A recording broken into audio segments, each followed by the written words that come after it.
I never lost a passenger. Never crashed my train. Yeah, not many can say the same.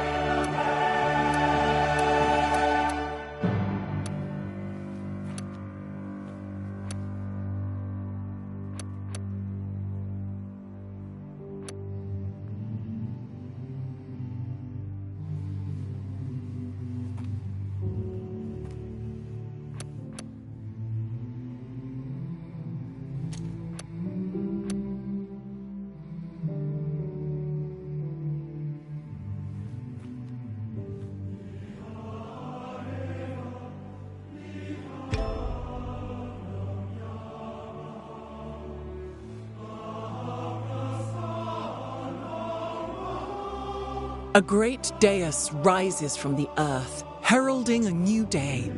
What the Mississippians build will uphold the world.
Yo, Lena, yo.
free.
There is another world, the cave.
Close to the western summit, there is the dried and frozen carcass of a leopard.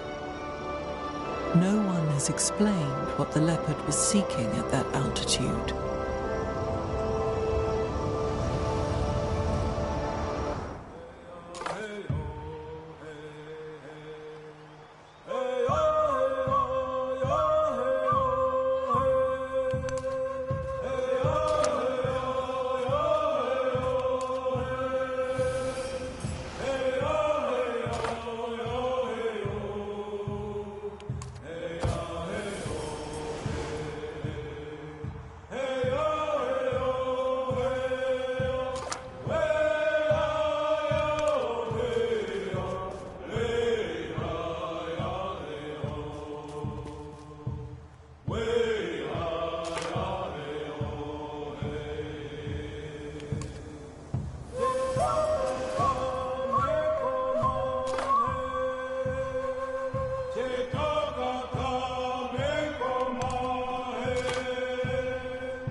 All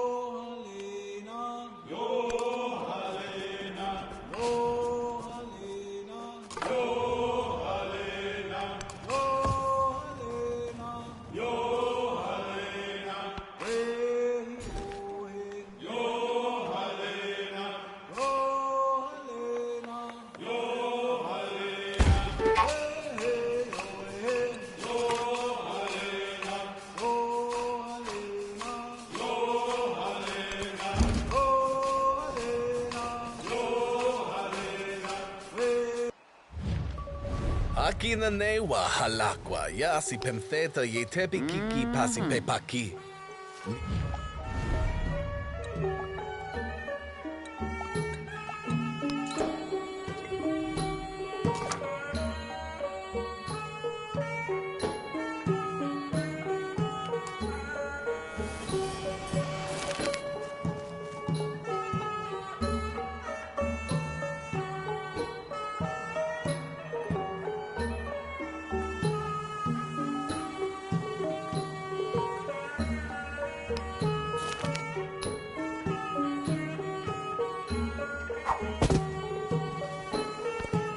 there is another.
He was the first.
Yo soy doña Isabel, monarca de estos reinos y señoríos.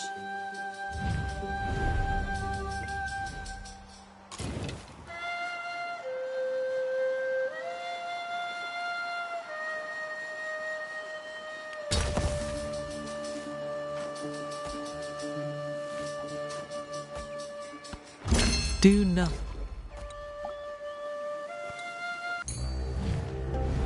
Friedrich II. Hocherfreut, euch kennenzulernen. Ich bin ein Engel im Salon.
हम अशोक ही संसार के मध्य बिंदु के एगो महान राजा।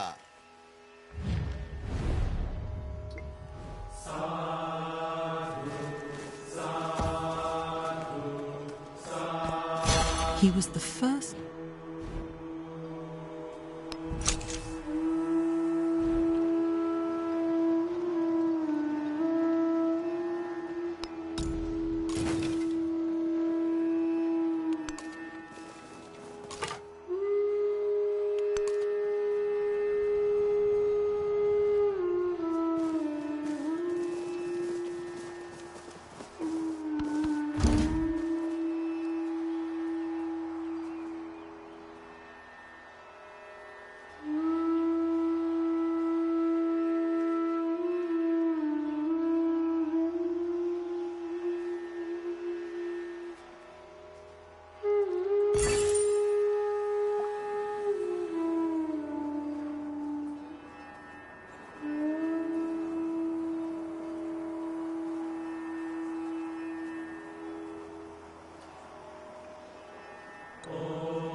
You ask for what reason I stay on the Green Mountain. I smile, but do not answer.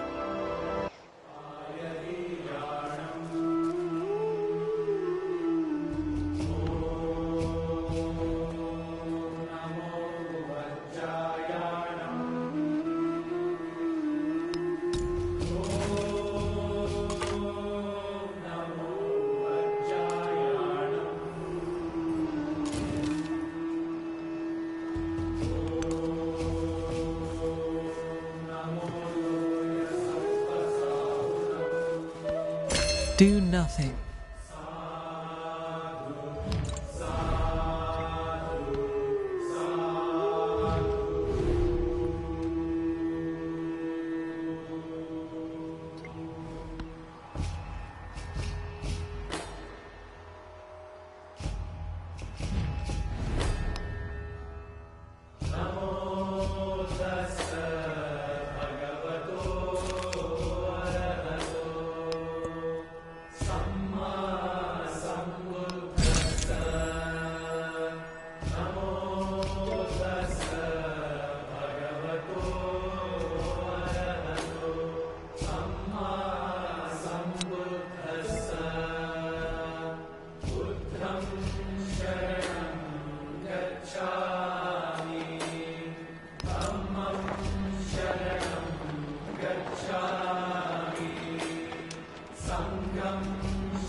The spoken word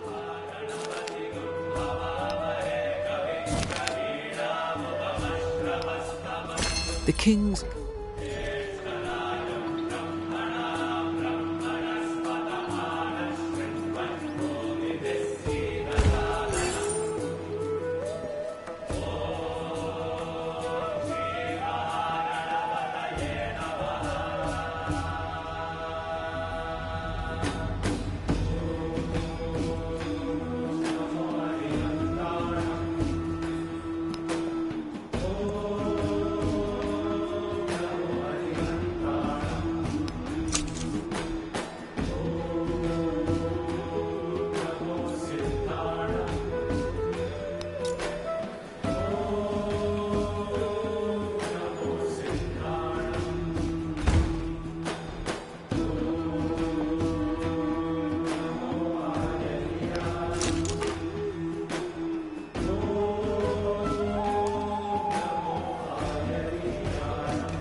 never lost a passenger.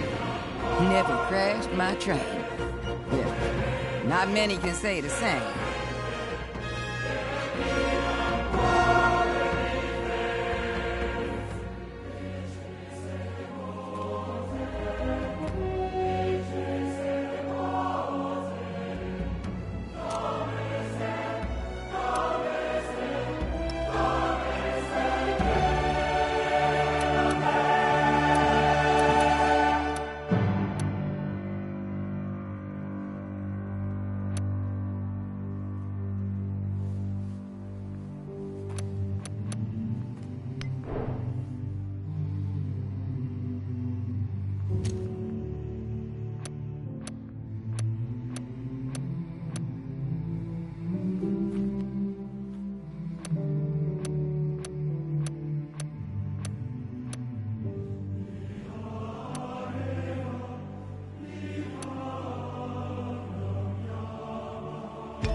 A great dais rises from the earth, heralding a new day. What the Mississippians build will uphold the world.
Aber da kan zien, wat dat is hier wel rap dat dit de duurste houden.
caged by...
The fair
crashing.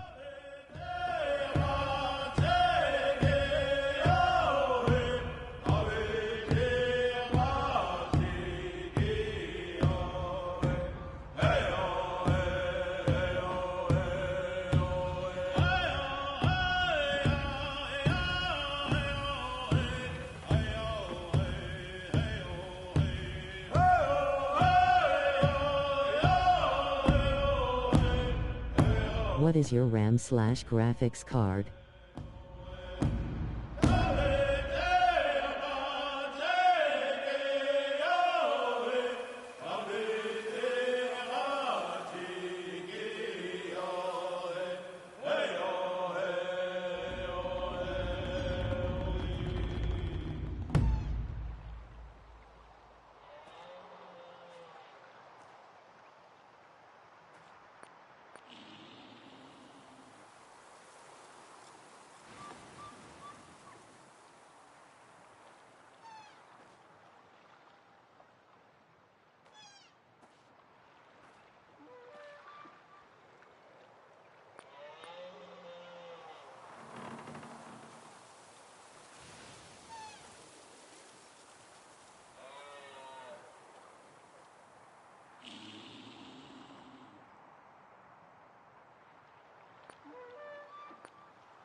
Your mic isn't working if you are talking.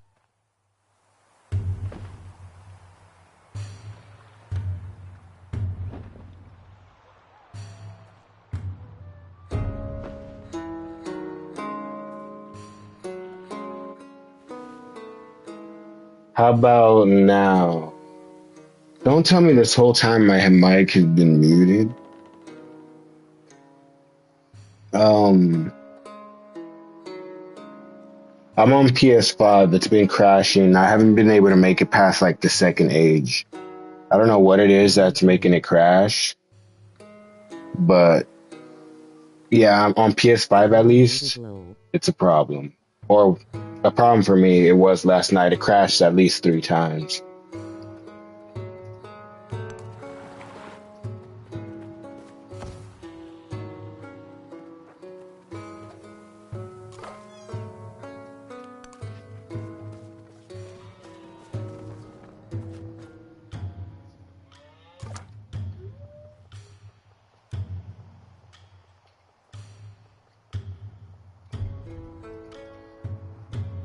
Let's get you on the call.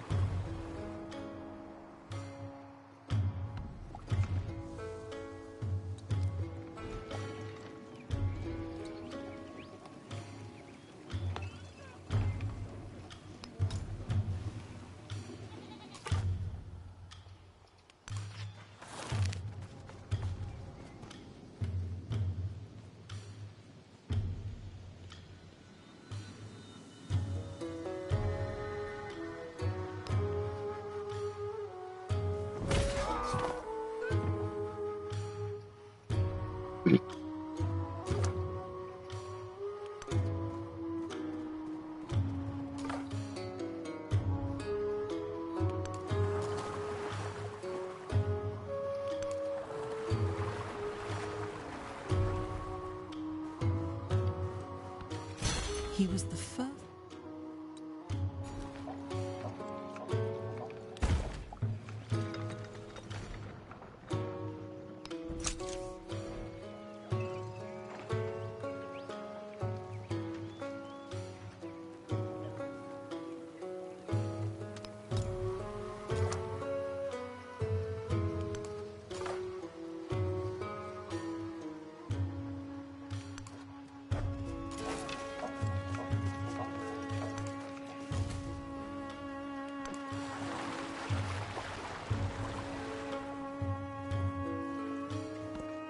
The King's Cup.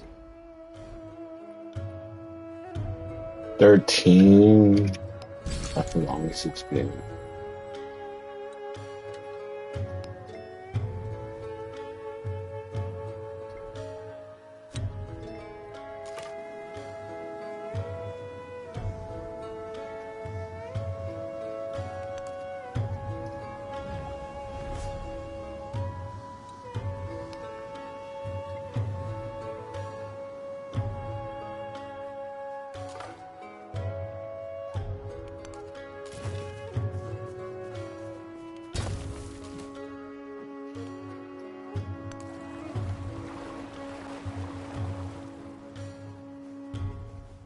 Ouch, that's weird. Games I think still have priority console support. Maybe console is an afterthought with turn-based strategy.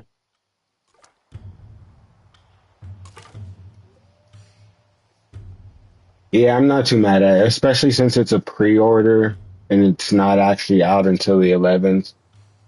You kind of get what you pay for on pre-orders. And at least it auto saves the game so that you can just go back and start playing again if you wanted to.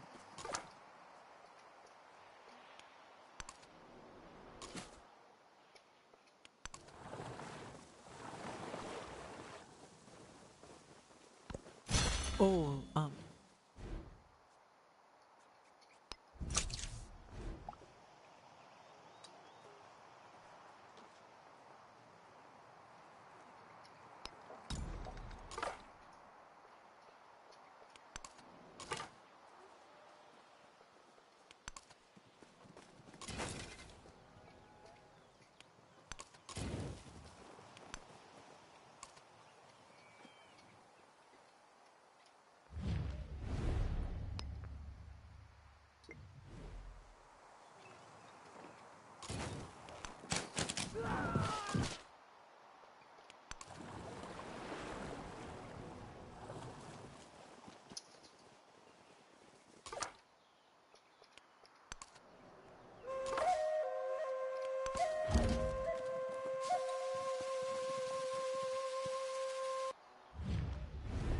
हम अशोक ही संसार के मध्य बिंदु के एगो महान राजा और एगो महान पापी।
Maybe it's internet connect.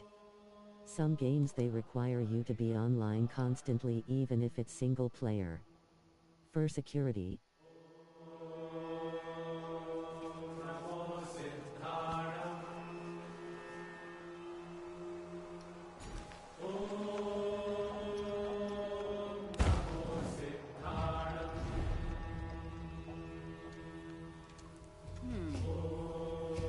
Do I want to do this?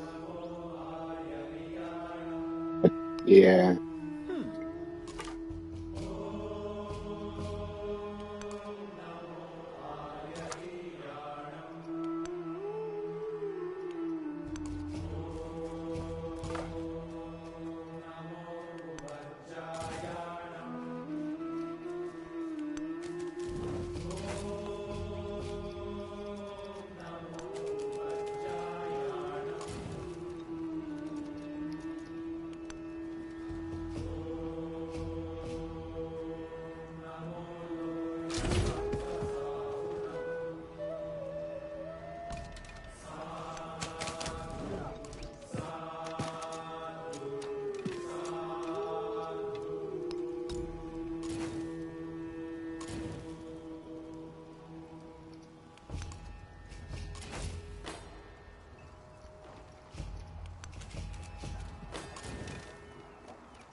He was the first.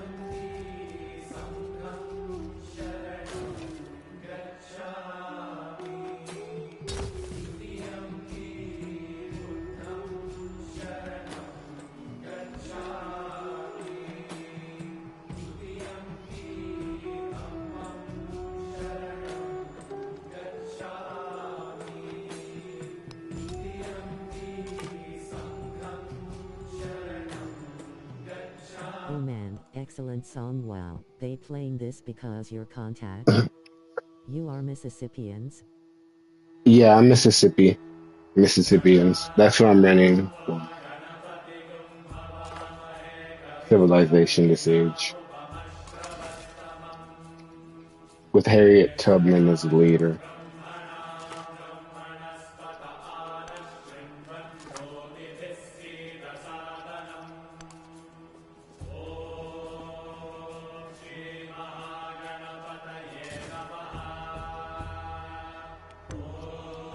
How much longer?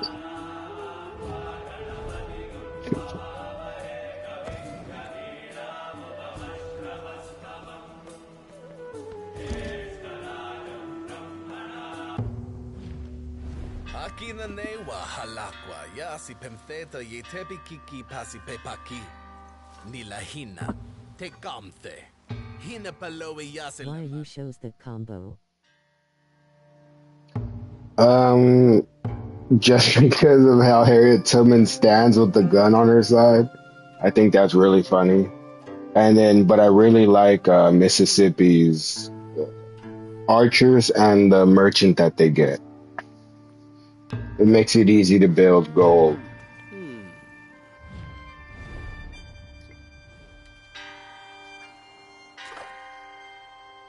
I'm trying to find a good blend of money and military.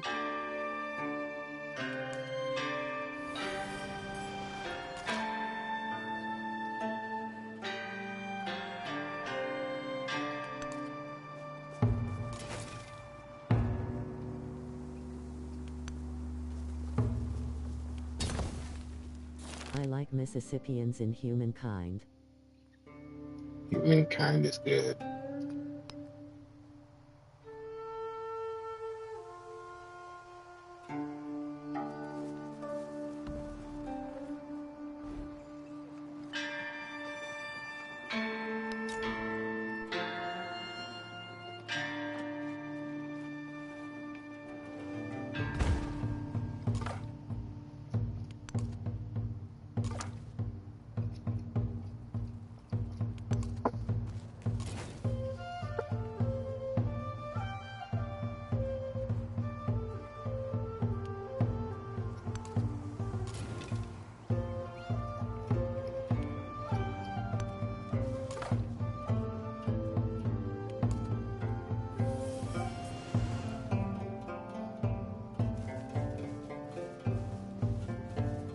The things the worshipper gives to his...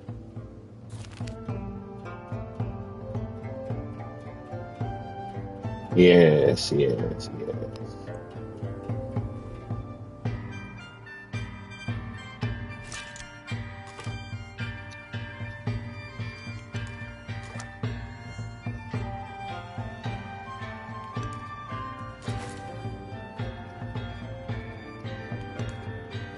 Oh no, I was controlling the wrong one.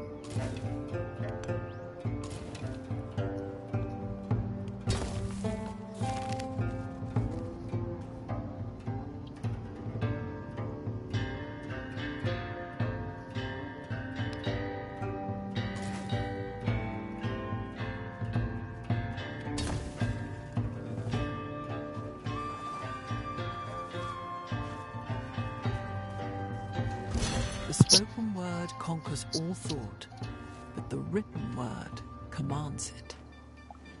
Yeah, I think humankind deserves more credit but needs more tuning. Simplement, citoyen Lafayette. Yeah, almost like every game these days. They just spend a little more time. Or maybe I don't know what they need to do, but they need to do something to release games in a more perfect state.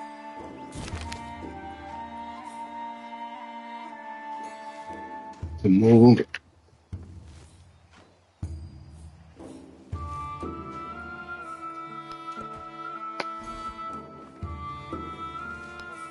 All right, let's get that out.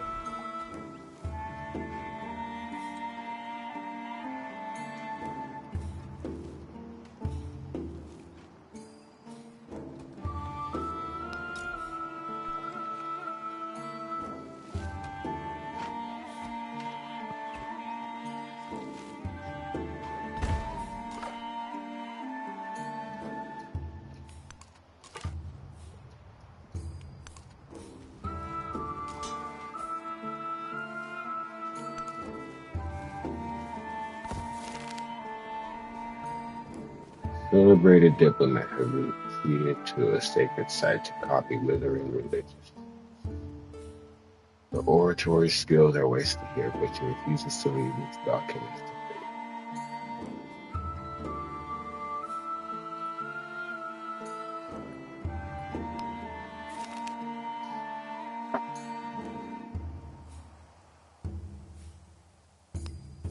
Eh,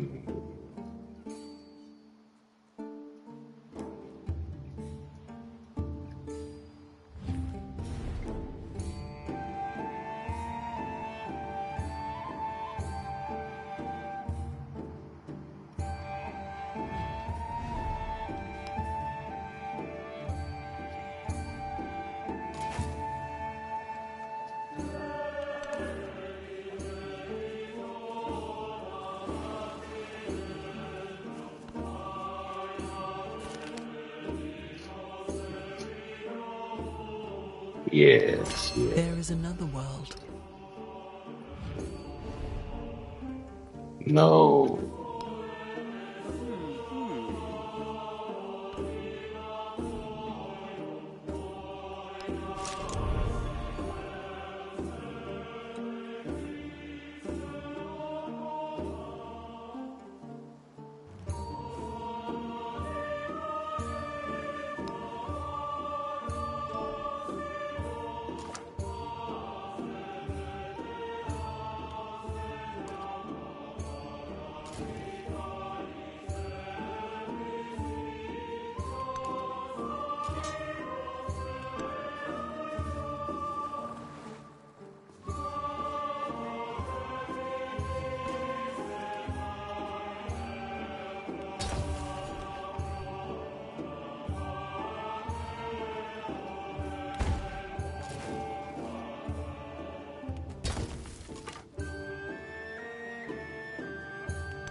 I don't think I want to do that. From what I understand, a lot of game makers these days don't like games, don't like gamers, and are ambitious in a big business sense but lost. Yeah, unfortunately, I've seen a lot of the developer texts too, where like I hate gamers, I can't stand gamers, and that is very disappointing. It's very disappointing.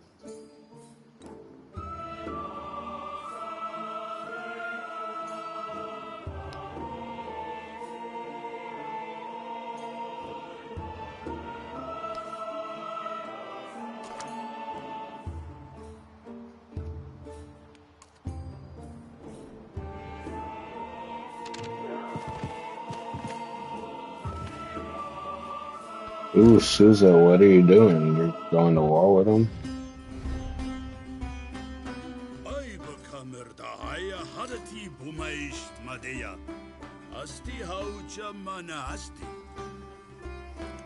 I don't think so, pal.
how you rate the UI.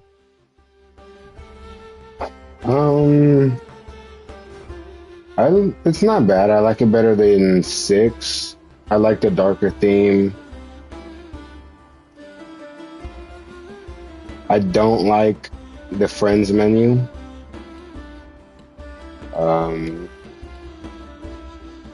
I feel like this is a lot of space to just take for a friends menu. But that's how it was in the last one too.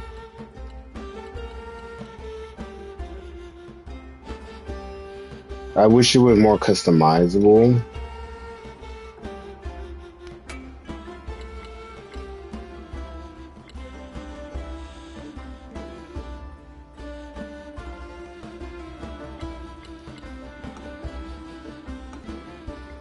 It does. So if I go all the way over here, it's even doing it now.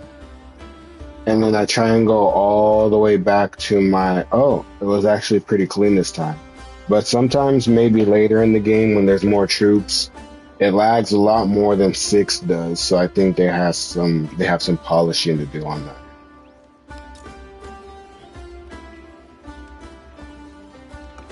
Oh no, I don't.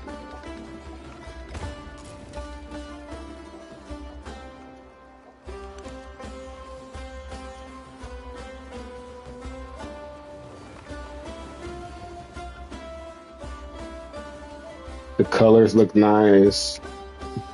These little city states look nice. I wish you could do more with them. I thought the city state incorporate would make them a town of mine, but it didn't. So I have to actually read and see what that does this time.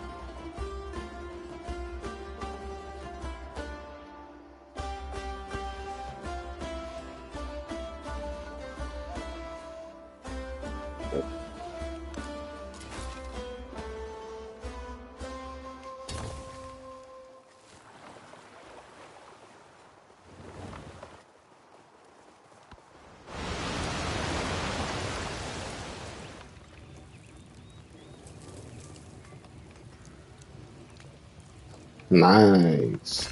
This is a good day.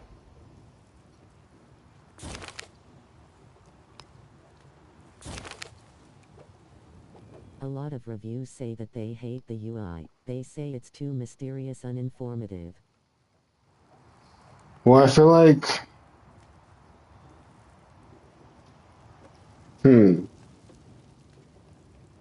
I didn't play any Civ game pretty much up until Civ 6, and then I played a ton of that. And just learning from what to do there and how it works. This could probably use some help. The wheel to give you and tell you actually what is going on. But I don't know. I feel like coming from Civ 6, even if you've never played any Civ game before, you should know enough about the game to see what's going on. I don't know. I don't feel like I've been having a hard time at all.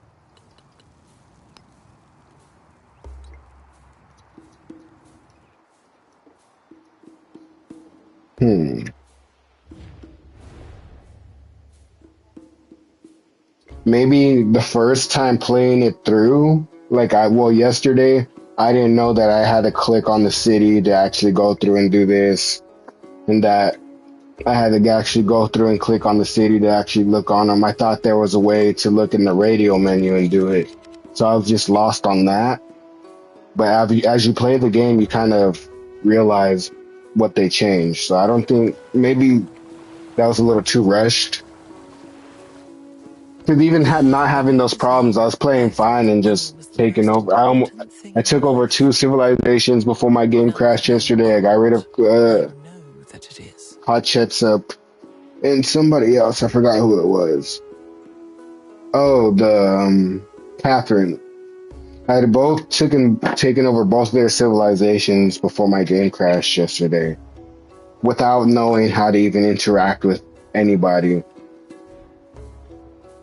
So I don't think that's a problem. I don't know. But maybe I'm just hard-headed and I don't know enough about civilization to see what they're missing. Like, I'm happy with builders being gone. I'm not happy that I can't buy tiles with money anymore. Or maybe there is a way and I haven't figured it out. But you go to purchase and it's a pretty limited menu from 6. So that I'm not too happy about, especially buying the tiles. But other than that, I haven't really noticed anything different. Well, I've noticed a lot different. I haven't noticed anything stopping my gameplay except the crashes and just building bad. Thinking that the complaints were Civpadia nerd types and can't enjoy learning as they go. Yeah, because I've been loving the game the whole time. Even after it crashes, I go right back into the save and see if I want to keep playing it or whatever's going on.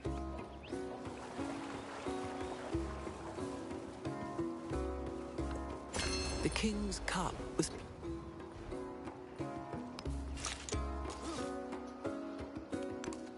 I did try to join try to join online games before I got off stream yesterday, and I got kicked from every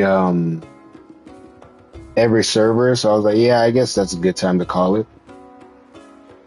So I'm gonna have to make my own and just wait for people to join when I want to play online. They say they're like no info in Civpadia. Well, yeah, that's the point. The game hasn't even technically came out yet. So all the people are still looking for all the information and what to do. And that sounds like people looking for like, oh, what's the best leader? What's the best civilization? What can I do to be the best and have everything and start? It's like I like to experiment with the leaders and go through and that's why I'm playing Harriet Tubman, Mississippi. Because I want to go through and see what plays with my best play style. I don't want just the best out there. Because in Civ, I don't think there is a best out there yet. There are a tier list, but I've tried and watched the videos and they're so long and they talk so much. And I'm like, I can't watch this. I don't actually care. I just want to actually play the game and figure it out for myself. I feel like you learn more that way than looking up on Civpedia or whatever it is to try and figure out the best builds. If there was like a Civ 7 ranked, if they had a ranked mode, I would understand. I'd love to play a ranked mode in Civ, but they don't, to my knowledge. They just have those tournaments where you have to go and sign yourself up. But I think that would even be a fun mode. Have an online speed ranked Civ match, and you're ranked on literally how the game ranks you. They already have a pretty good ranking system with all the leaders and stuff. But then balancing, I guess, would be a problem. Unless they had a ban pool. A ban pool for Civ is crazy.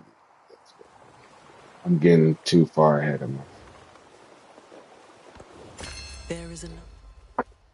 That would be a pretty good mode, though. That would bring a lot of players, I think.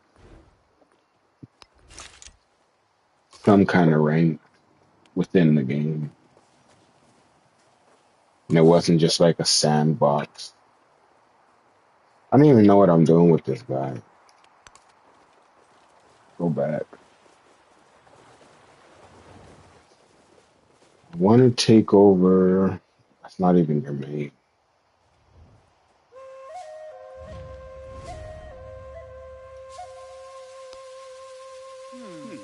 Yeah.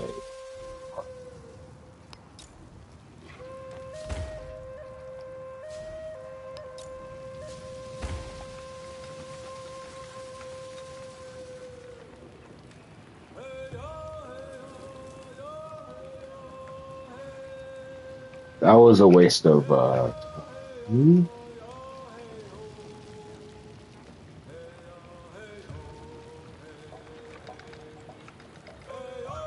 have played every Civ game except Civ multiplayer. It's like Civ 2 and Revolutions 1 and 2. There wasn't. Dang. So you've been grinding, Sid.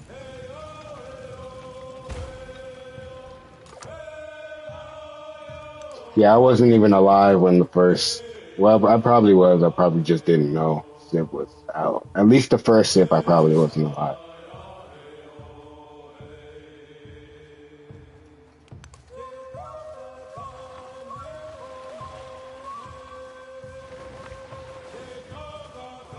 I keep moving that guy out like I'm gonna do something with him because I talk and I forget what I'm doing and then I send him out like an idiot. Get back here.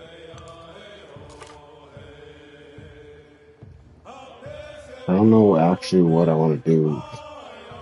What I've noticed is that the civilizations, like these guys are close to each other.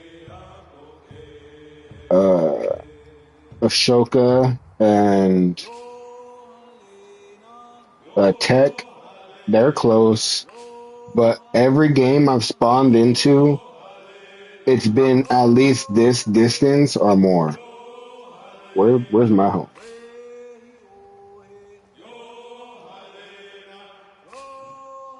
This isn't my home. Where the hell is my home? Way far. I guess this guy's kind of close, but even still, that's kind of a big distance. I guess that's a normal distance. This game, I got somebody kind of close, but even that's pretty far. And then I have these guys way over here. That's what it's usually been.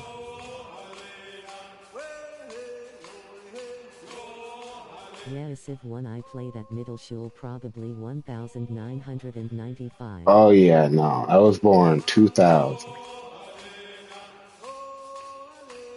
Then played Civ in middle school for history. That would be a pretty good game to let kids play in history class. You kill some time if you finish a test early.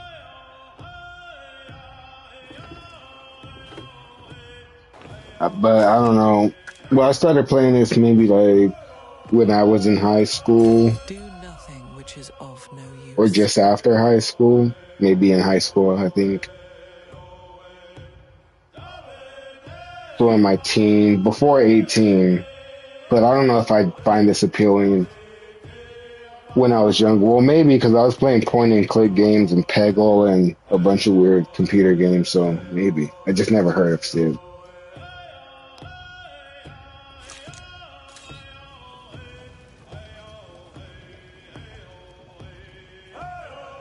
This Finally, is this some is what I after was school in. program in the computer lab. Oh, that's nice. Dang, an after school program. Yeah, I probably would have done that if it was an after school program. You can sit in the computer lab and play games or do anything with computers, really. I need to use restroom. I'll be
So you say they always seem to put everyone same distance?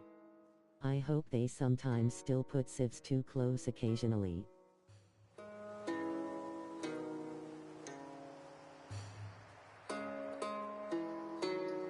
I got back just in time for that comment.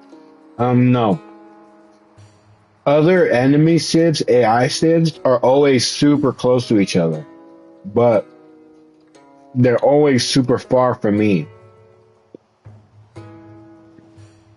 if that makes sense.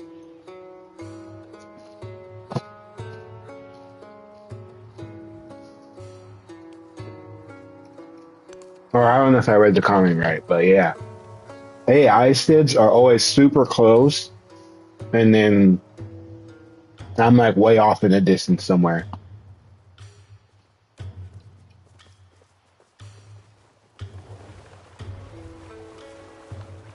The spoken word.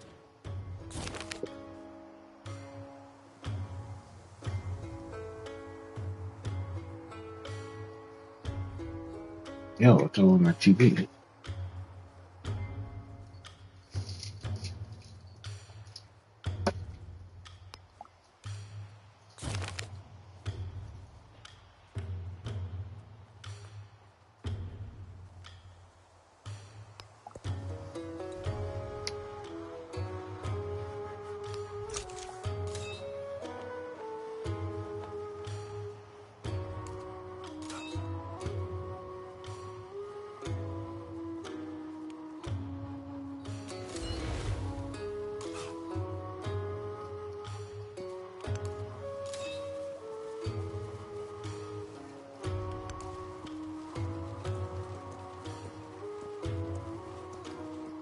Won't take anybody down.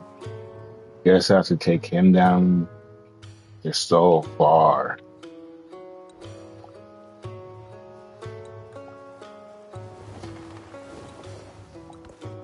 Do nothing. And that's just their second settlement.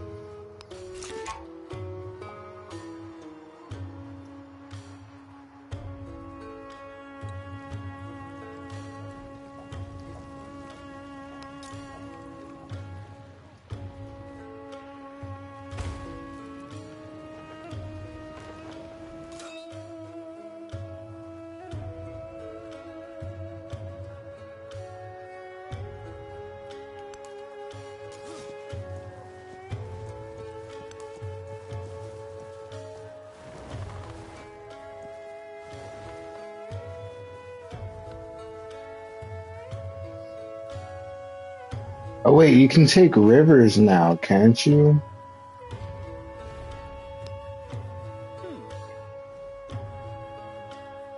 I'm gonna go through and take that river.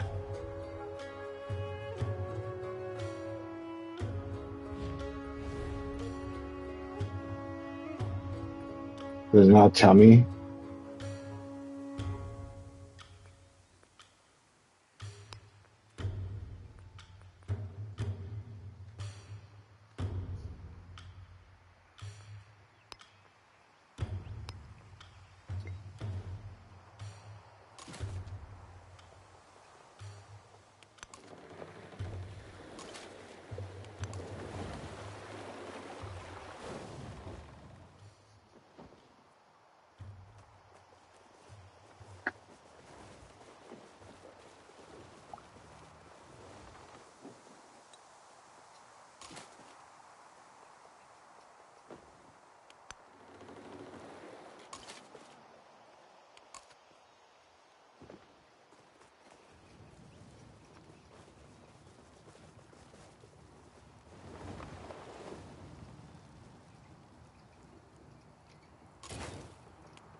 That didn't happen last time.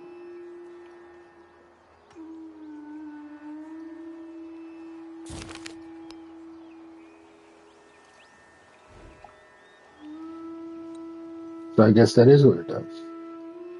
You ever play Crusader Kings 2 or 3? I have 2, I think, or 3. I don't remember which one it is, but yeah, I've kind of played a little bit of it.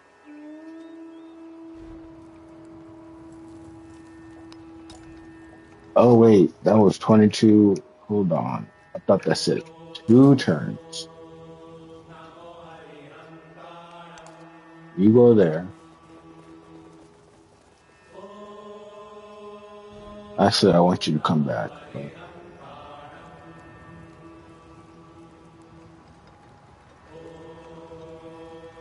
take that out.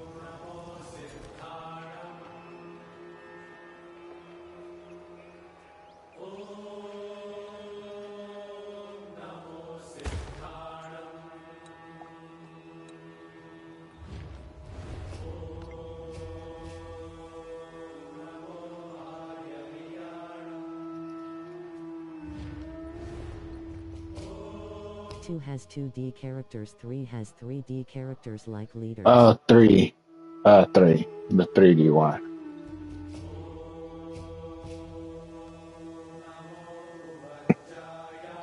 If I'm thinking about the same game, but I'm pretty sure I am. King's Crusaders had some angry medieval dude on the front.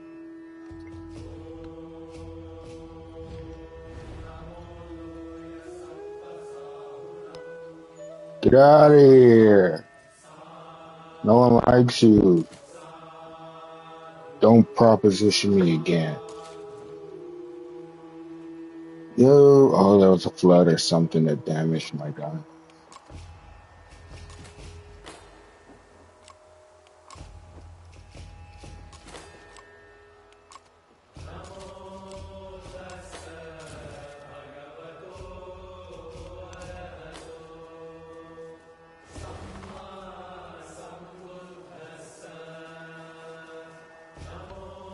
An eye for an...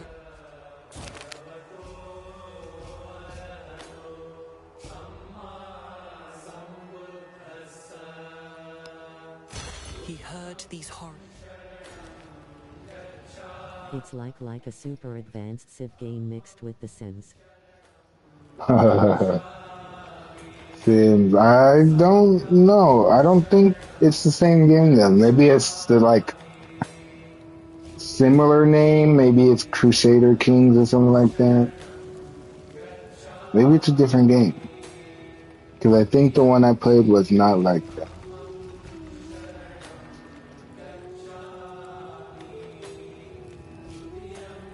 Plus 2 minus 2.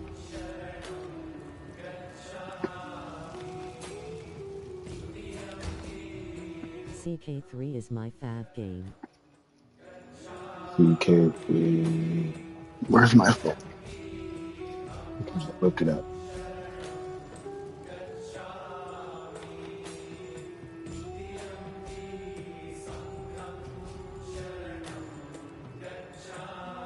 Oh yeah, I do have this game. It's in my it's in my library, but I don't think I've ever played it.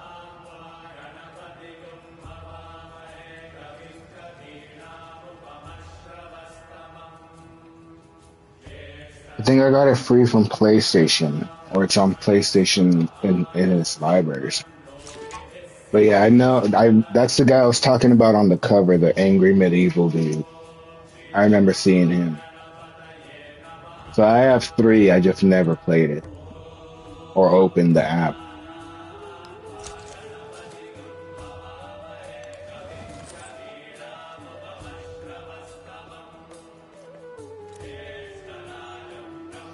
I don't know if I want to take you over yet.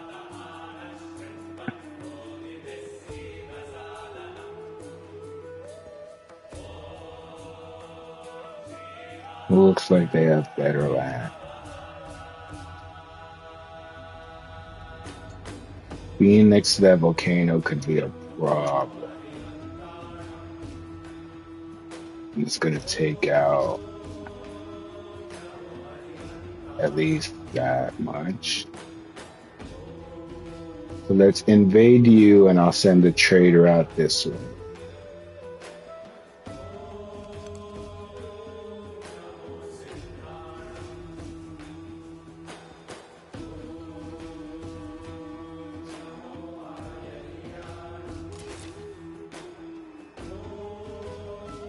That means I have to reposition my troops this way.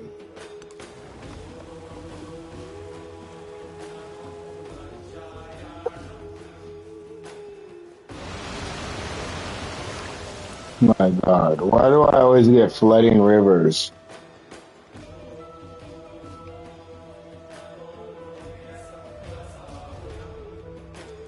Because you're right next to the flood zones, idiot. Xerxes. Yes, we can have it all. I don't give a fuck about you being at war. Hell no, that's what the fuck you calling me for? Get out of here. I got my own war or something. Should, I don't know, told me what the fuck was going on. Take this salt.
Would you say the disasters are more or less obnoxious than Civ 6? I think they're less obnoxious because they come up and then you can just build your tiles back real fast. But in Civ 6, something like a tornado or something, well, I haven't had a huge natural disaster, I've just had floods. So I can't say for when that volcano explodes. That'll probably be sitting there for a few turns.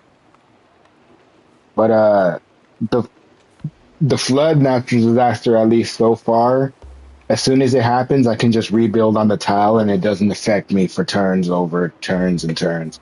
And most of the time, the floods are good because they give you +1 food or plus however food.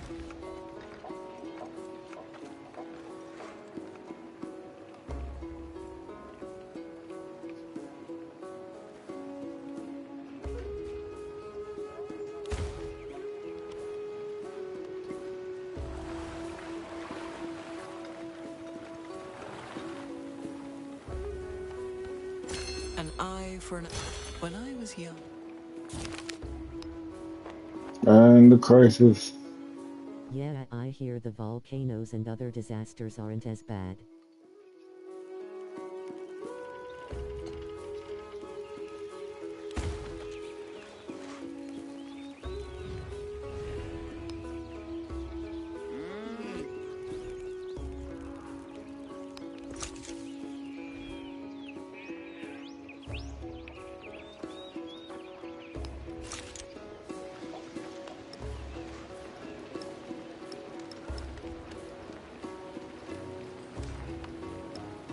Okay. What's it not letting me?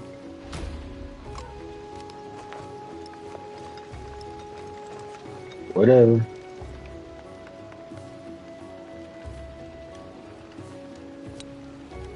That's not good.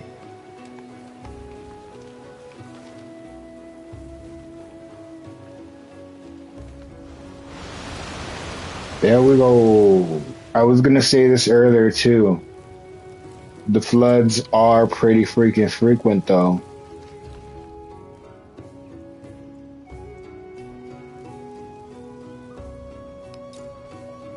And see, boom, repair farm, that's done.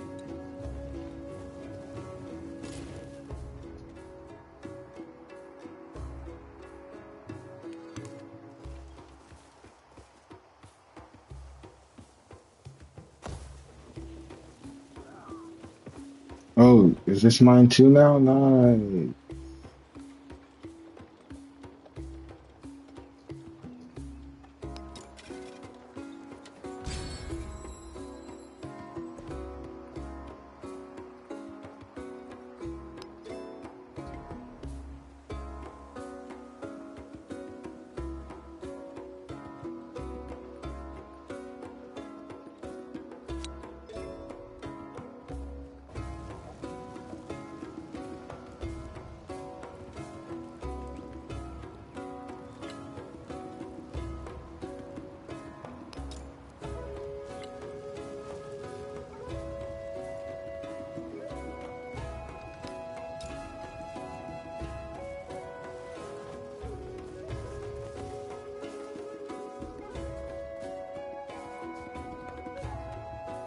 All right, guy, you're getting a little too close.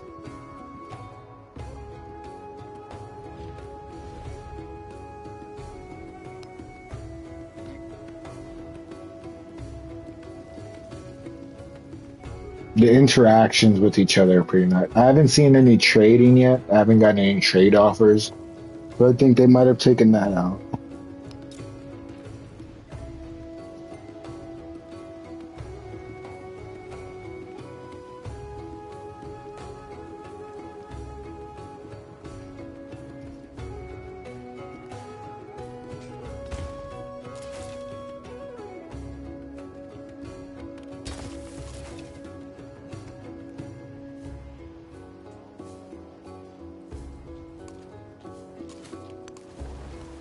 What are these guys doing?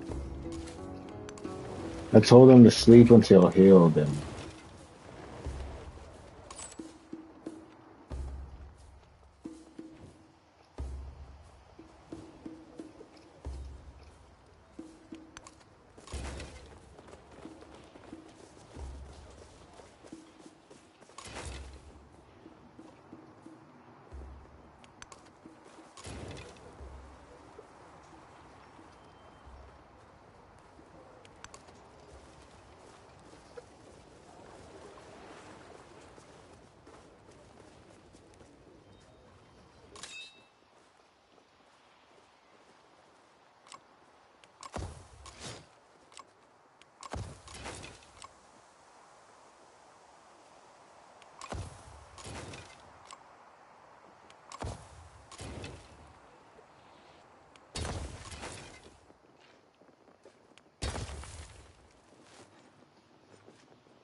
I hear trade exists, but it's not like it was in other Civ games. ah.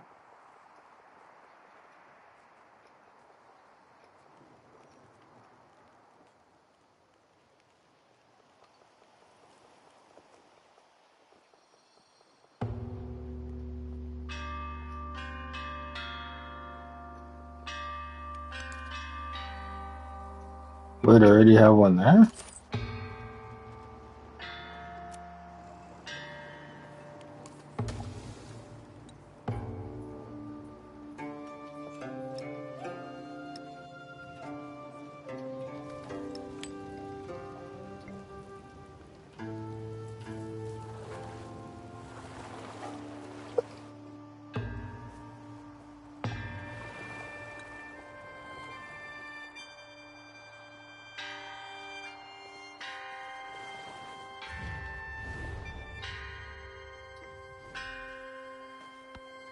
Even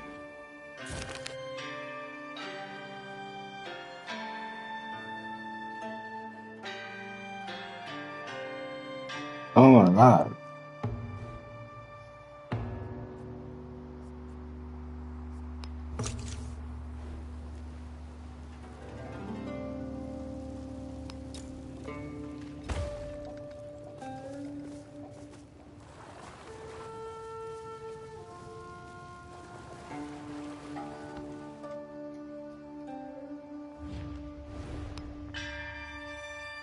I think you can't just talk to a leader and trade. Yeah, no, I don't think so. I haven't. Yeah, I can actually just try that.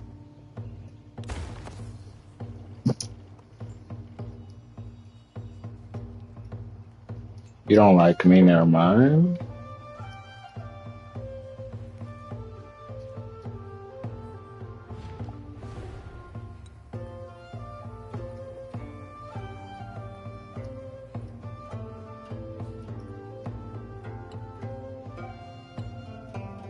Yeah, no. These are the only options.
I think that kinda trade was not good. I'm glad it's gone.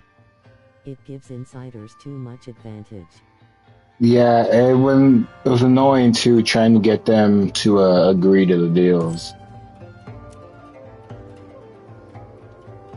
At least for AIs, but yeah, insiders are a problem, and then for AIs, at least for me, they never agreed to anything unless it was the bare minimum. And I was like, well, even if you took every city they had and they were down to their last one, they would still not give you anything. And it's like, well, all right then, pal.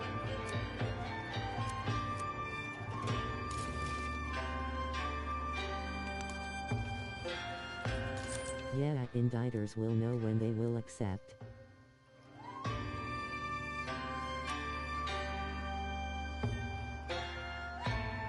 Which is horrible.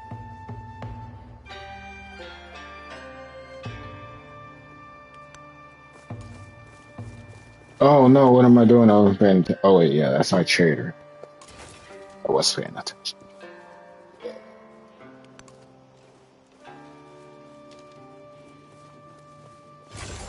Why have I not gotten the prompt on this archer to attack? Because it was fortified.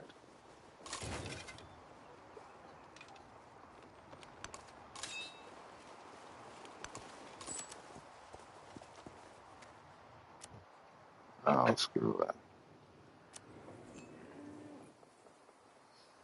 And I have noticed you can't really set up a trade with yourself.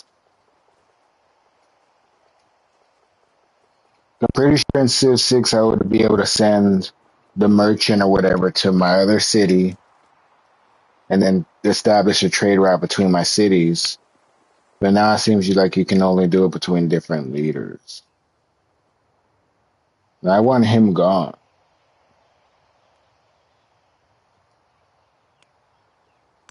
I guess.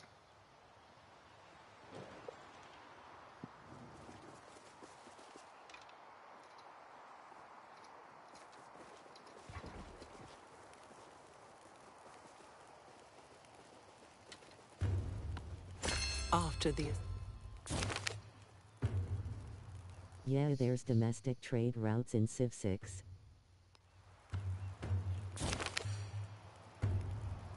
Narrowly named spawn lands are constellation lesson, but cooking fire spread out across the land. Here's the Tubman heart.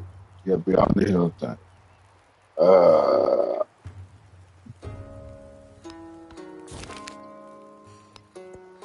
Yeah, whatever.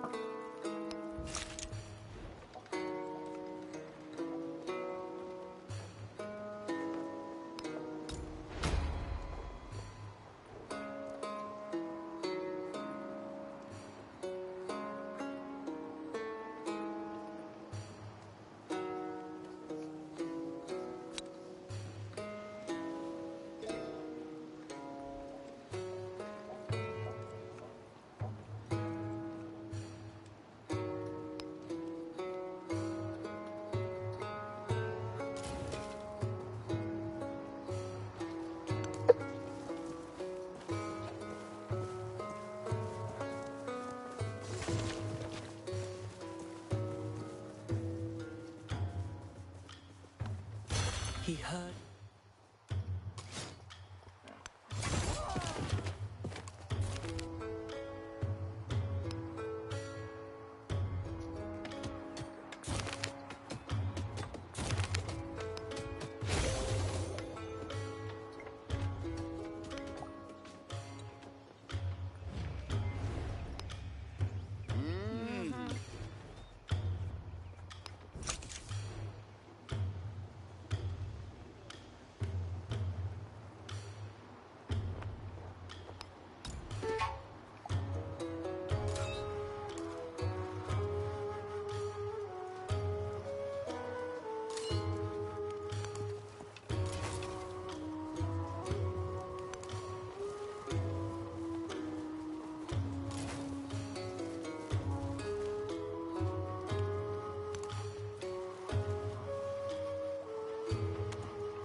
The Civ game with the best, most realistic diplomacy in the Civ series is Alpha Centauri.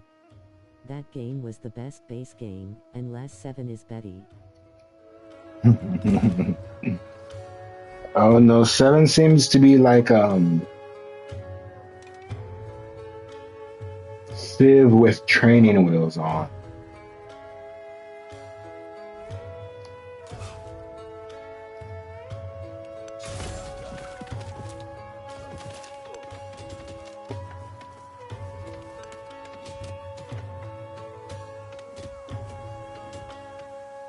And then sometimes it just takes the training wheels off and lets you forget about your troops, and then your troops die, and then it puts the training wheels back on. Like, loser. But it's pretty freaking easy. I don't know. At least to understand what's going on.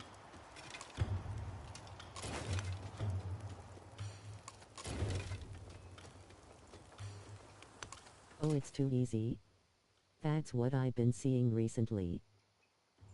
Yeah, it kind of feels like a lot of the mechanics that were intricate that they used to have got taken out or put together. Like the builders, for example, we have no builders, but it's they combined it with every time you buy a tile, it just automatically builds something on it, and the building economy is within the tiles that you get, like the food and everything else. So instead of having builders, they just put builders into other things and kind of simplified it.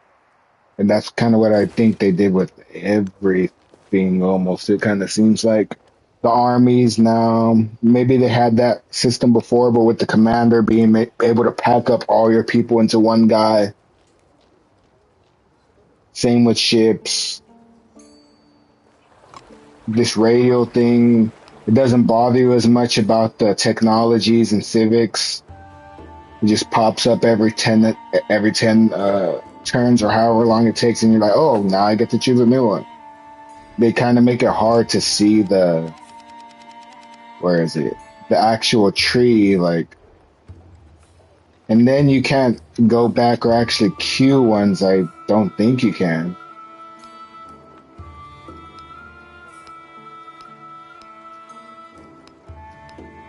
Yeah, no, you can just queue one, but you can't. I mean, you can start one, but you can't queue them.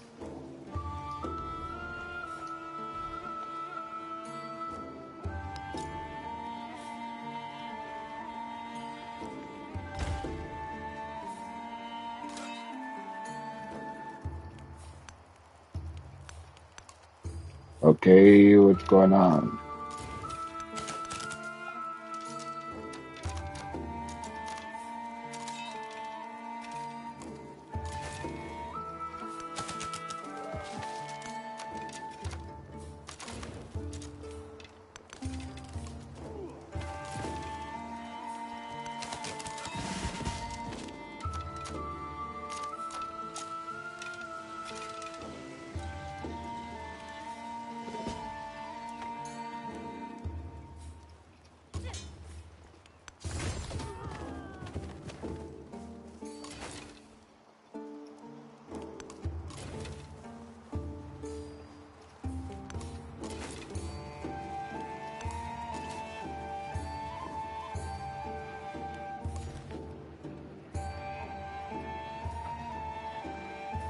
I didn't even know I had elephants there.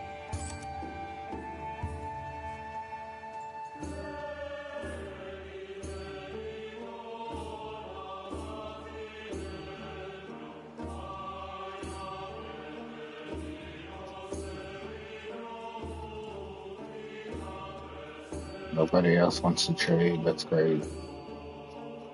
What?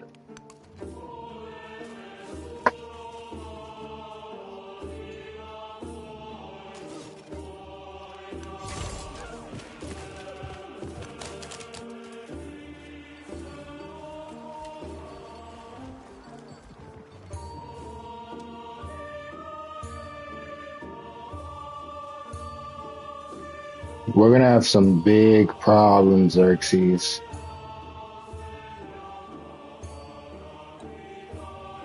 Shut up, Ashoka.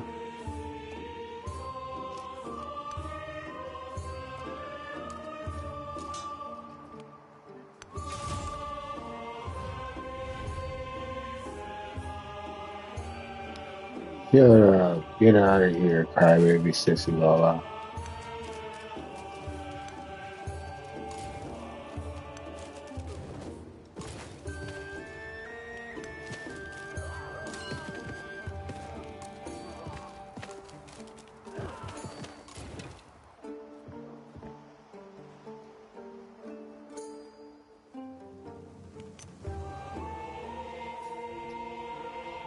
What the hell?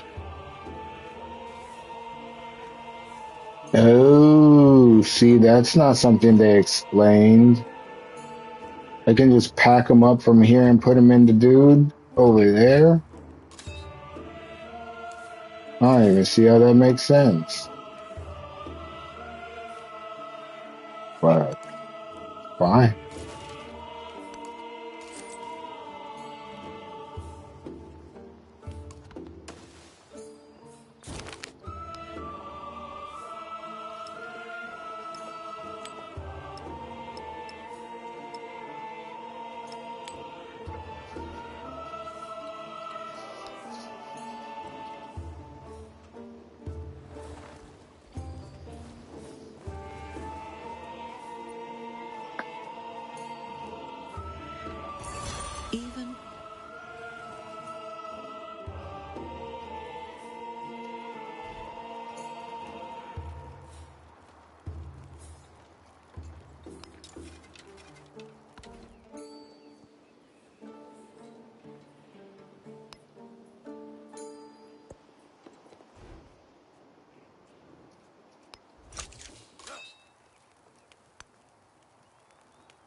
not a piece.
Oh, that got taken over.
Jesus.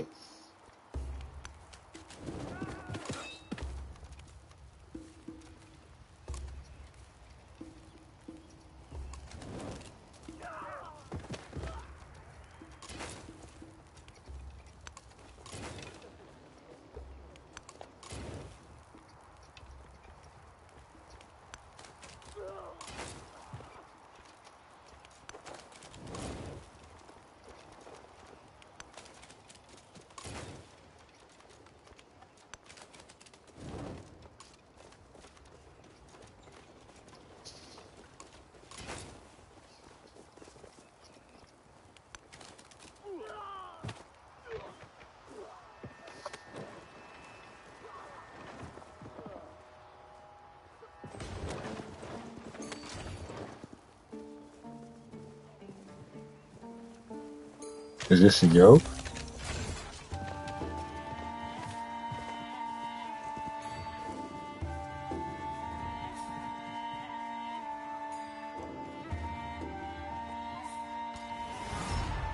के पत हुए पथई जेकरा पर ना चले के हम शपथ ले ली है बाकी हमनी यहाँ ही आई Sic semper tyrannus.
Jesus.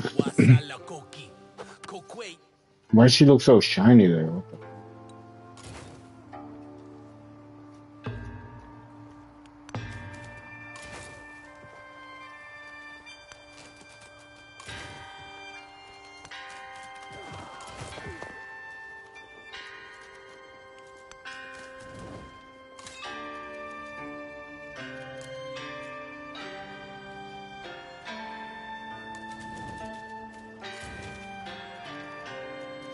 Oh my God, they're trying to take me out.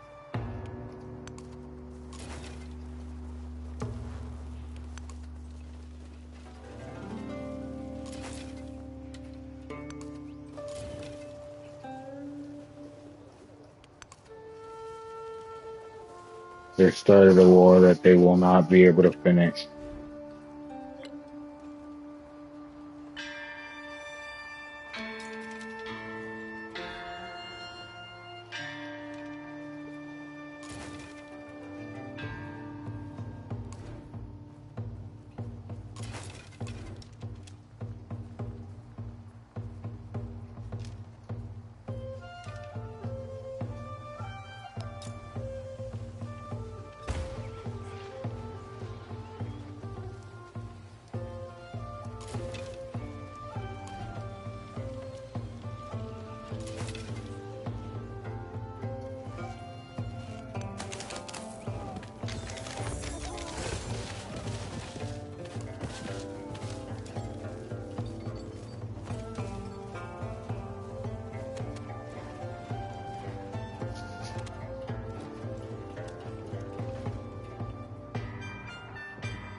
The mountain valleys will sound with hammer and spade as the Inca enrich the land.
Now that I think about it, it would make more sense to change the leader every now and then, rather than change the civilization.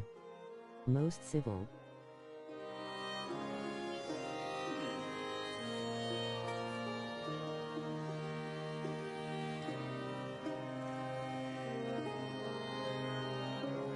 Oh, my mic was muted. Yeah, the more I play and I go into a new age, and every single troop that I had and everything that I had access to in the last civilization is now gone.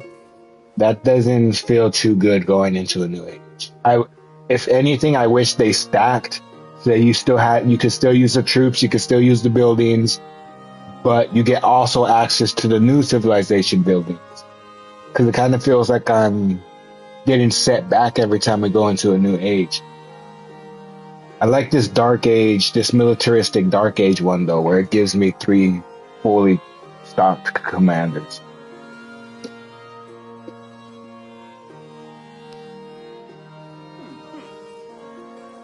Get the fuck out of here. What a waste of everybody's fucking money. What a complete waste of literally billions of dollars, bro. Billions of dollars wasted on these retards. You're wrong, especially about her. If you're in charge of this shit and you're okaying different types of advocacy programs for social issues across the world, you are using my tax money in a way that I will vote against. That's really just that simple. So you might not like that. You might think, oh, well, that's mean to say, but fuck that. Fuck that. I don't care. You all right, especially about her? Yeah, exactly. She's the one in charge. Yeah, exactly. And I love how a millionaire is for Trump. You think I give a fuck about that? I don't care about the taxes part. That's not even the point. It's not about a millionaire Trump. Oh, wow. Trump's going to cut my taxes. I hope he raises my taxes. That way we can put people like this back in mental institutions and we can solve the problem and people won't have to worry about it anymore. So, yeah, no, I hope that's what happens. Thank God. To deal with these people, this is insane. And this is what they do. And you can see that the moral capital that these people had for so many years has dried up. It's like they always go when they try to make these arguments about like, oh, we're helping people, people are afraid. It's emotional blackmail. And I think people are just fucking fed up and tired of it. It's appeals to emotion.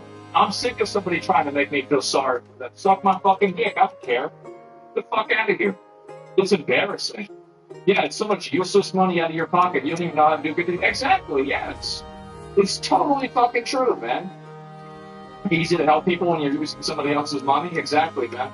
No one feels sorry for her, to be honest. I definitely don't. I'll tell you that. So, yeah, it's that simple. And click on Alex Jones' stream. He's not doing anything. He's just doing some bullshit. Like, nothing else going on. I'm sick of people emotionally guilting me. Yeah, exactly. Why do you have to be so harsh? I get your point, but why do you have to be rough like this? The reason why I have to be rough like this is because these people will be just as rough to you if you try to oppose them. These are the people who tried to systematically disenfranchise you, tried to smear you, they tried to turn you into an enemy, they tried to turn your own fan bases against you. They funded websites that published fake and false and misleading information in order to slander gamers. These people are the ones that were responsible for it. Look right here, and I'll show you. Like, people think I'm fucking crazy. I'm not. Look at this. People wonder our tax dollars used to promote wokeness in video game censors. Yes, USA paid political millions of dollars a year to write pieces like this one, which promotes diversity and describes gamer data as disinformation and harassment campaign. So this is the thing, guys. I want these people to suffer. Because that's what they did to me. I want to set an example. Get rid of these people. Put them, like, completely out of their jobs. Get rid of them. Make an example of them. Say, listen, this is what happens. Gamers rise up. What goes around? Yep, what goes around comes around. And we're coming. I'll tell you that. Cry more? We don't need to anymore. That's for them. So, yeah.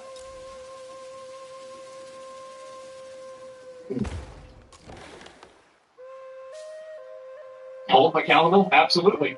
Watching is like a breath of fresh air. No, I know. There's a lot of people talking about Slime Wars. I'll look at that. I'll see if I can pull it up. And now it's their turn to cry. No, I'm sure it is.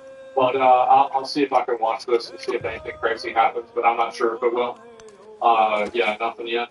But soon Trump signs another order. Holy fuck, man. And anyway, yeah, no, I hate these people. I think they're parasites, and I will do whatever is in my power to make things worse for them, however I can. Because I feel like in the last 10 years, I've lived under the tyranny of people like this. Not only under websites that have rules that make these people feel good, but also under video games that they try to censor and change and then demonize me for complaining about it. And I am absolutely, I want to let you guys know, like, I am a revenge enjoyer. I am. I love it. And I go all the way. I go all the way. And so he's right, that's it. And so we're going to keep doing it. We're going to keep doing it. It's a vendetta. And no, it is. I have a vendetta against these people. I hate these fucking people. I fucking hate them. And so, yeah, I'm glad to see this happening. And I hope that they just keep pushing for it. And I will keep pushing for it as hard as I can. And that's it. They took the shit that I love and fucking destroyed it. They did. Exactly. And Sam, to be honest, make them suffer. Yeah. I mean, obviously, you know, no calls to violence goes without saying, right? But, like, I just want these people out of their position and totally discredited. But, yeah. We're telling everyone this is coming back in 2016, the shit they did to Peterson. Yeah, exactly. The whole political thing is misleading. No, that's bullshit. You get, like, you really think they're paying for all this other shit? They're not trying to push this too? No. No. It's common sense this is happening. Like, you're not going to try to, like, actually me on this. It's so obvious. No respect for him anymore. Well, I never had any, but now I have a way to exercise it. So, yeah. They destroyed established franchises. Like, I was sitting, the thing is that, and I never understood the anti-revenge moral you have in film. I'm telling you, it doesn't fill you with bullets. Revenge doesn't solve us, yes, but boy, does it satisfy. I feel like revenge solves tons of problems. Yeah, what do you mean? Like, that's not even true. And also, like, it's not even really about them. It's just about them trying to, look for sympathy and shit. But, yeah, it looks like, and this is also, look at this, this is crazy. We're also sending money, look at this. And so, let me see if I find it right here. Yeah, so the BBC, I didn't even know this. The BBC is unhappy about U.S. government funding cuts. This is a statement they made. Free press is essential to freedom and democracy. 75% of countries around the world do not have free press. BBC Media Action supports local media around the world to deliver trusted information most people need. Like most international development organizations, BBC Media Group has been affected by the temporary pause of government funding. So this was 8% of their fucking revenue. 8% of their fucking revenue for what does B stand for? It's not big. It does not stand for big. That's a different one. It stands for fucking British. What the fuck are we giving them money for? It's insane. It's nuts, man. What are you talking about? Fuck this shit up. Yeah, this is insane. Yeah, they found this shit on propaganda. Exactly. I saw this also. There are community notes. Contributors see all the crazy notes people try to put on this. Yeah, I guess so. Mom always said forgiveness gives people less power over you than hate. Really?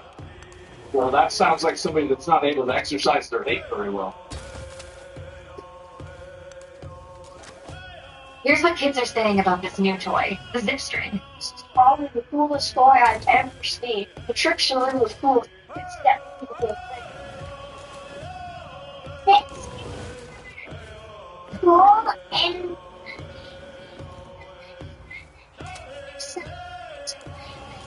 shoots it out, makes it fun to get creative with tricks like the bow and arrow, like separate, just have fun with a lot of friends. It's not just like you just hold it. It's actually like a ton of different tricks, like the corkscrew. It's really, really, really cool toy. It's different than all other toys I've had. I love like the paths you can draw with it. It's like the way it follows your hand motions to do that. It's really cool. And also, Have you gotten a chance to try the bow and arrow trick? Nice, there you go. Zipstring is a small company run by two guys, so supply is limited. Get yours now before they run out.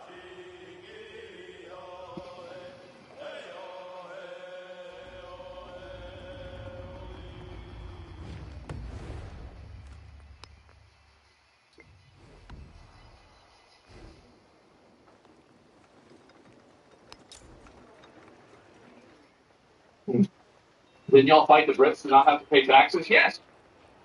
And that's the difference, right? So we had, you got to remember, you know what the Boston Tea Party was over? 2%. 2% taxes. And we said, you know what? We're done. We're fucking done. Like, this is it. 2% on only tea. We said, you know what? That's it. No taxation without representation. We shut the whole thing down over that. This is 8%. For them to peddle bullshit. Would you say you're someone that hates easily? Not really. I mean, usually I just let things go. I don't really care about it. But if I feel like somebody is trying to act, if I feel like somebody is trying to like encroach into my space and make me do something that I don't want to do, then I will absolutely attack them back, and I view it as an aggression. And so, like, I think that the best way to deal with that is to respond, right, in the same way. And so, because, like, I was just in my space, I was in my room, sitting in my room doing nothing, and then these people come into my room and they try to change stuff. That's it. It's self-defense. Let's see, what are you doing, man? You didn't even read the last paragraph saying BBC Media Action is a charity and not BBC News? Really? You think it's a charity? As the BBC's international charity, we're completely separate from BBC News and wholly relying on donors to carry out our work? Yeah, for sure. Yeah, maintain credibility, cherry picking. Exactly. You really think you're not paying these people money? You really think that? Don't care? Yeah, that's the same thing. So let me get this straight. So basically, you think that because it's a charity, that they're not trying to push an agenda. So these people are giving money to different places, and then that money is being used for media. And you think that for some reason, I'm supposed to think that this is okay because they say that they're a charity. Well, if I'm giving a charity, if I'm giving away bombs for charity, I'm still a bad guy, right? That doesn't make any sense. It's laughable. Ridiculous fucking thing to say. Yeah, and this is a totally separate part from BBC Media umbrella. Really? So you don't think that they exercise any editorial or discretionary control over who they give the money to? You think that you actually think they don't do that? And you think that they're not funding different places that are, adversarial to our interests? No. So you know? I don't know. I just guess. I put the pieces together, I see what makes sense, and I assume that, yeah, actually they are working against my best interests. It's that simple. Yeah. It's common sense. Yeah, I mean, again, like, people always like to cling to, like, oh, well, this is, there's no evidence, or where's your source, where's your proof? You've got so many fucking things that align that happen at the same time. I don't know how people can't see that. Why the fuck is our government giving taxes to foreign charities? Yeah, exactly. People defending this? Well, the reason why they defend it is because they agree with it. It's that simple. Yeah. I testified against PD months after I was made homeless, stripped the COVID rights on the streets, nothing in the DSS. Told me to go back to Texas. I don't know about that. Did you see a picture of Texas holding RPGs next to USA 10? I did, but I didn't really think much of it. They could have just taken it over. So it's really not that big of a deal. You can trust the BBC here, you're fine. Yeah, exactly. Taxes should never go to charity. Well, they should, but they should just go to American charities, too. I don't want my taxes going to some fucking foreign charity. Get the fuck out of here.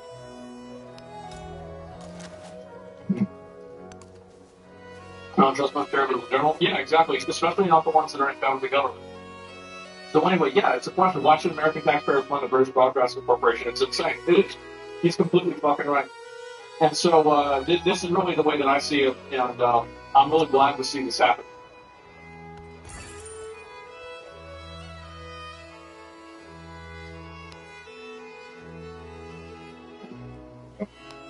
Thank you very much. Well, that's good. Yeah. So, we're big time today trying to solve some of the problems going on in the country and outside of the country. We're doing very well with respect to other countries really behaving like taking the criminals that we sent into our country and getting them out. on earth that they have and that they've accepted back in their countries as human without exception. But a lot of people thought that was not going to happen, but it's happening.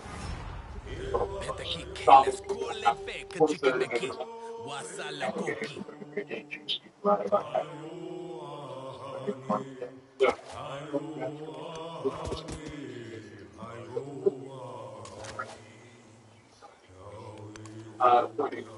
Chris Wright, very energy. We have another condition here for your signature. The fuck is that? Collins, the secretary of the VA. The Collins. Very good. No, they run out of books. Bro, they got him signing the Constitution.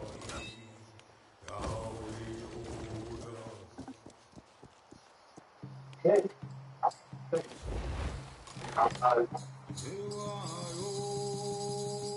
In light of numerous actions taken by a number of bodies, which exhibited deep anti-American bias, we have an executive order prepared for your attention that would withdraw the United States to an Human Rights Council, would withdraw the United States to NRWA, organization. It would also review American involvement in UNESCO, which is also exhibited anti-American bias. More generally, the executive order calls for a review of American involvement funding in Ukraine in light of the wild disparity levels of funding among different countries that have expressed previously as deeply unfair to the United States. So I've always felt that the UN has tremendous potential. Not living up to that potential right now. So it's crazy how long it took for this shit to happen. How long we support people that fucking hate us. That's a problem. I hate this shit. Great hopes for it. Get out, yeah, true. Nothing well run, to be honest, and not doing a good job. A lot of these conflicts that we're working on should be settled, or at least we should have some help in settling them. We never seem to get help. That should be the primary purpose of the UN, the United Nations. And again, it's got great potential, and based on the potential, we'll continue to go along with it.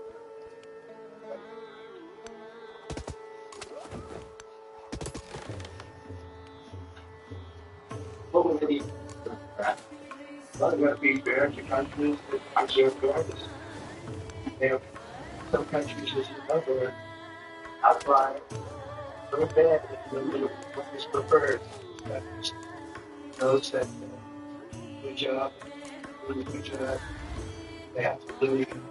They end up losing a lot of countries and end up. So Mr. Bro sends U.S. sends weapons to a country to fuck people up, and these things are send money to the United Nations to help the wounded that get punched with a weapon. This is my viewpoint. Stop sending the weapon. Stop sending the aid. Yep. You're halfway there. No, I agree. Like, yeah, no, that's what I think most people do. Using their credibility on other organizations. And they the potential of the United Nations, and not everybody agrees with it. The potential of the United Nations is fantastic, if properly run. So we'll see what happens. How much money is going to be? Well, we're taking away a little bit. We're not looking to take away money. This is so important that we're really, the United Nations is going to be funded by us. But pretty sure we sell a bunch of weapons. Well, I mean, if the country buys the weapons from us, like, that doesn't make any sense. So, like, you're saying that, like, if we sell a bomb or we sell a weapon to another country, now we have to give that country money when they use the weapon? How does that make any sense? Yeah, I don't think so, man. That's crazy. Yeah, no, absolutely not. Yeah, do we have to pay for their funerals too? Exactly. It should be funded by everybody. Or disproportionate as we always seem to be. But it's something that has been ever looked at from the potential. No, we didn't see this. But in 10 minutes of the makeup of that, that's the kind of power it could have. Right now, it doesn't have that power. So this is a national security presidential memorandum that seeks to impose maximum pressure on the government of the Islamic Republic of Iran Many of these provisions are similar to actions that your administration took during your first administration. The basic idea here is was Iran the country that recently lowered the I don't know if it was or not. It was Iraq? Oh, okay, it was Iraq. Department agencies, or many departments and agencies in your government attempt to sanction and control Iranian activity, particularly relating to Iranian nuclear program, Iranian export of terrorism, support of various projects abroad. The intent here is to give you all of the possible tools to, I'd say, engage with the Iranian government to ensure that going forward they're less of a line actor on the state. So this is one that I'm torn about. Everybody wants me to sign it. I'll admit that it's very tough on Iran. It's what we had before. We would have never had the problem. We would have never had October 7th. We would have never had the problem. Had the election gone a different way, which it should have. But this one, I think, more than made up for it. The things we just would have made up much more historic. The Iran situation, hopefully, I'm going to sign it, but hopefully, not going to have to use it very much. We will see whether or not. A lot of people in Iraq, a lot of things, you all got to understand, like, it's the same thing as in China. Like, I'm critical of, like, China's government. Like, I know a lot of you guys that live in these countries are like, yeah, like, it's the same as, like, us in the U.S. Like, there's probably people that are mad at, like, people in the U.S. They're like, well, why do you guys keep bombing, like, our country? Like, well, we don't want to bomb you. I didn't vote for that. Fuck that. Like, I don't have anything to do with that. I know that most guys that probably live in these other places that are watching, yeah, the government's not, like, especially in a lot of these places, the government is not the people. We can arrange or work out a deal with Iran, and everybody can live together. Maybe that's possible, maybe it's not possible. So I'm signing this. I'm unhappy to do it, but I really have not so much choice because we have to be strong and firm. And I hope that it's not going to have to be used into a great measure at all. Greater we have a peace. Well, that's also peace. Right now, you don't have that. When I left, we had peace all over. He can't make the Middle East have peace. If he does, that means he's the Antichrist. And so that's actually, yeah, you can't have that happen. Well, now you have the road blowing up. As you know, Bibi is coming in to see me later. Others are coming in to see. We'll see what we can do with it. But I'm signing this, and hopefully it will be a document which won't be very important, will hardly have to be used. So we're going to deal. Well, we're going to see. They cannot have a nuclear weapon. With me, it's very simple. Iran cannot have a nuclear weapon. We don't want to be tough on Iran. We don't want to be tough on anybody. Just can't have it. I would engage on conversations with your kind of partner. I would. You want to block this deal? Well, we have the right to do that. That's what I did before. They had no money. They wouldn't have had the money for Hamas and Hezbollah. Was it the Antichrist for that? Oh, there's a number of like indicators that, like in the Bible and Revelations, that they say the Antichrist is. Obama was a pretty good contender for being Antichrist, by the way. He filled a lot of the quotas, and you know, I could see why people were concerned. He was. And it ended up not happening. He ended up not being the Antichrist. But, yeah. Could have been a mistake. It just, if things went the way they should have, this would have been over long ago. But it's not over. I don't think they ran into developing. I think they're close. They're too close. But again, you can go back 40 years, I would have said they would have had it during this intervening period. But they're pretty close people. Why did you not have the time to Iran? How you and your team might kill you guys for taking out Obama? Well, they haven't. That's a big one. Done that, and that would be a terrible thing for them. Not because of me. They did that. It would be obliterated. And I've left instructions. So basically, this was an idea in the Cold War. It was called a dead hand, where basically if we bombed Russia or Russia bombed us, there would be an automatic activator that would just let loose all the nuclear bombs to the other country. Yeah, the dead man switch. So basically, Trump gave them instructions if they kill him, what to do. Do it. They get obliterated. There won't be anything left. And they shouldn't be able to do it. And Biden should have said that, but he never did. I don't know why, lack of intelligence. But he never said it. If that happens to a leader, or most of the leaders, frankly, had other people involved also, he would go for total obliteration of state domain. So I'm signing this, and it's a very powerful document, but hopefully we're not going to have to.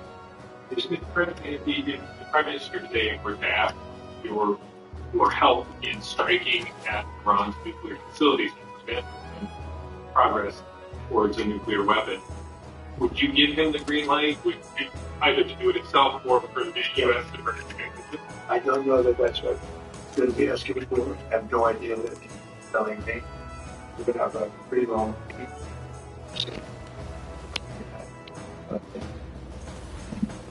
I'll let you know. The time comes to let you know the breakdown. That's not. He's obviously not going to say that. Yeah, why would he say that? He was about others, maybe potential. Yeah. That would be called total obliteration. I can't imagine it should have been stated by Biden, but he didn't state it because he didn't have to, as you know, as everybody. What is your vision actually for relationship with Iran? My vision for what? Relationship with Iran. It was yesterday, yeah, we get a chance to cover it. Relationship. I didn't watch it. They can't have a nuclear weapon. It was my only. It was the only thing that was very. We can't have it. Beyond that, it would be very tough. They insist on doing that. They have some of their leadership, I can tell you right now, and maybe you know, that there are many people at the top ranks of Iran that do not want to have a nuclear weapon just for that very reason. Yeah, I bet. Yep, I fucking bet. And Hitler failed because he didn't have a dead man switch. I think that Hitler failed for a lot of reasons.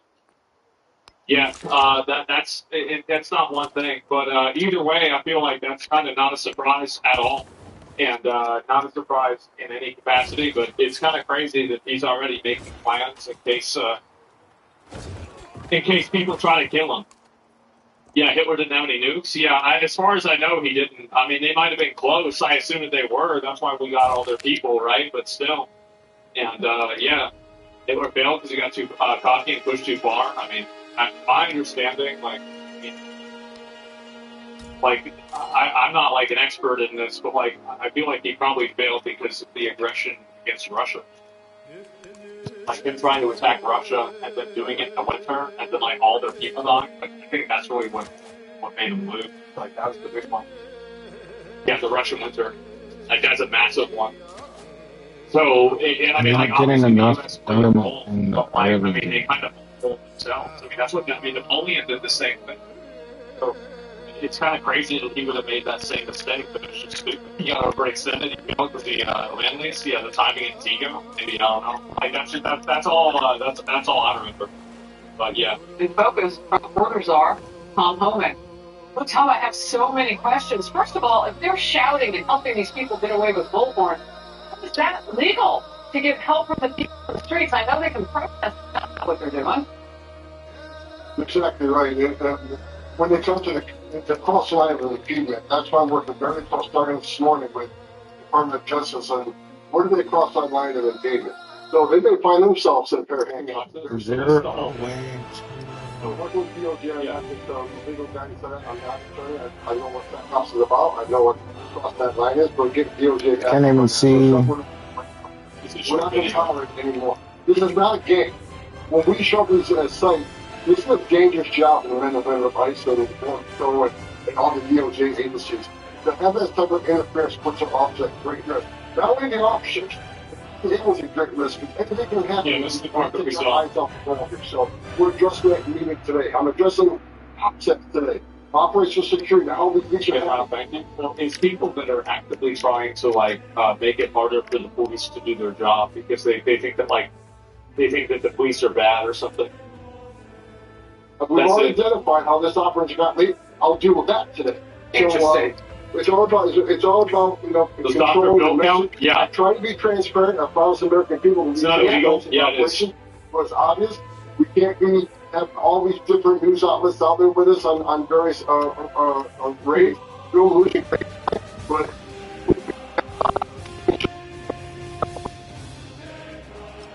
hey, we'll deal with that today. But I want to put out to what is Governor Phil Murphy, the rest of the people who want to game this. It's not a joke. This is serious business, and they need to stop, or we won't prosecute them to the Department of Justice. Yeah, that's what they need to do. Especially the people that are talking about hiding illegals in their house. Yeah, absolutely. Do you think these people helping illegals care about the law? See, well, how do you upgrade a town into a city? Yeah. It's a little Up here, if you confusing. arrest them, people like this, they do it because they think they can get away with it. The moment that it stops is the moment that it stops happening. It's actually that simple. The reason why people do stuff like that is because they can. I know our audience is paying attention when that agent or officer told our reporter Bill Illusion there have been some intel leaks. Those are very specific. So I understand what you're saying. You mentioned my state's governor, Phil Murphy. Yeah, he's trying to walk back the comments that he made about possibly, I guess it would be aiding and abetting if you're keeping somebody on your property. But we'll see what happens. Absolutely. Yeah, I totally support going after them. Also, ICE agents going into schools and removing undocumented students. Get them out. I'm not I'm not the kind of person you can emotionally blackmail. Yeah, they shouldn't be here. He says that's not what's happening with somebody he thought was on his property or said was. I do want to ask you this because I've heard you say, Tom, that you expect more violence. And you were talking specifically on the border, but why would that be? Well, look, President Trump has promises checked, where he says he's going to secure the border. The numbers are down significantly. Look, we're talking about between the borders. I know. Trying to use kids in schools as some moral blackmail is some bullshit. I just think people are fed up in general with the amount of moral blackmail and emotional blackmail that every single one of these conversations devolves into. And I think that's why people respect guys like this who literally don't give a fuck about it. Yeah, I'm so tired of it. Yeah, if the kid's not supposed to be fucking up. Absolutely. Problem solved. Border numbers down about 67%. Actually, between the ports of entry, that takes up on the port of entry. Between the ports of entry, we're down close to 87%. As we lock that border down, we're taking money out of the pockets of criminal cartels, right? They made record amounts of money last time. You're smuggling in and stuff back the window chilling drugs across the border. As we secure that border, their business is going to drop, which means billions of dollars less they're making. They're not going to go away quietly. So I truly expect violence to increase on the southern border just because where we are. That's why President Trump has documented in first organization that they are. They kill more Americans than every judge organization in the world combined. We're not going to go away quietly. So we're going to expect more violence on the border. But let me get back to insurance. What Bill Murphy said, when he goes out and does it, what is this game? If the government can do it, he sends a message to the whole world, they can do it too. They can't put our officers at grave risk. It has to stop. Or they do. Oh, it does. You should do more videos like this picture is going to The reason why I don't make the videos to talk about the kick streamers that try to catch pedos is that a lot of the kick streamers that do that end up breaking laws, and they actually make it easier for those people to get away. And they basically interfere with ongoing investigations, and they invalidate investigations for content. And so, I understand what your point is, and you're like, oh, why aren't you focusing on, these people and not the other people? But the reason why is that I think that those people their goal is not to necessarily stop pedos, it's to make content. Like, basically, like, that's, like, the catching these weird people, that's the tail. The content is the dog. Now, you might think that it's the other way around, but it is not. They're looking for content. They're engagement farming. Yeah, exactly. They're exploiting it. And also, I respect the ones that work with law enforcement, and they try to do it the right way. So don't get me wrong. It's not like I don't think that it matters at all. But I think that the majority of them that do this stuff are doing it in a way that ends up actively hurting the cause. Do you think Vitality does it right? Fidelity, whatever his name is?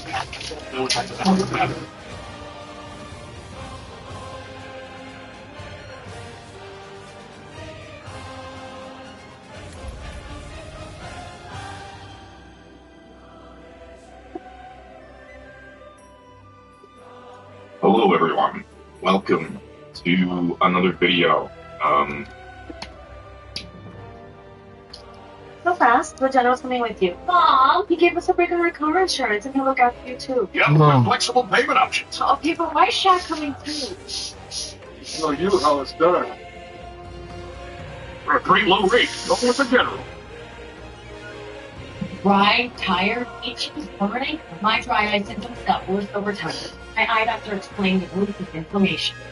The need for that, so relief is lasting. Xiidra treats the signs and symptoms of dry eye disease. Don't use if allergic to Xiidra and seek medical help if needed. Common side effects include eye irritation, discomfort, blurred vision, and unusual taste sensation. Don't touch container tip to your eye or any surface. Before using Xiidra, remove contact lenses and wait 15 minutes before reinserting. Dry eye over and over. It's time for Xiidra. Hello everyone, welcome to another video. You haven't seen it, we talked about the stream. I'm sick right now, but I did decide to stream. I didn't want to talk about this, but there's been some very, very heartbreaking news in regards to Smite. And that is another round of layoffs in the community out of nowhere. No warning. It's really, really messed up.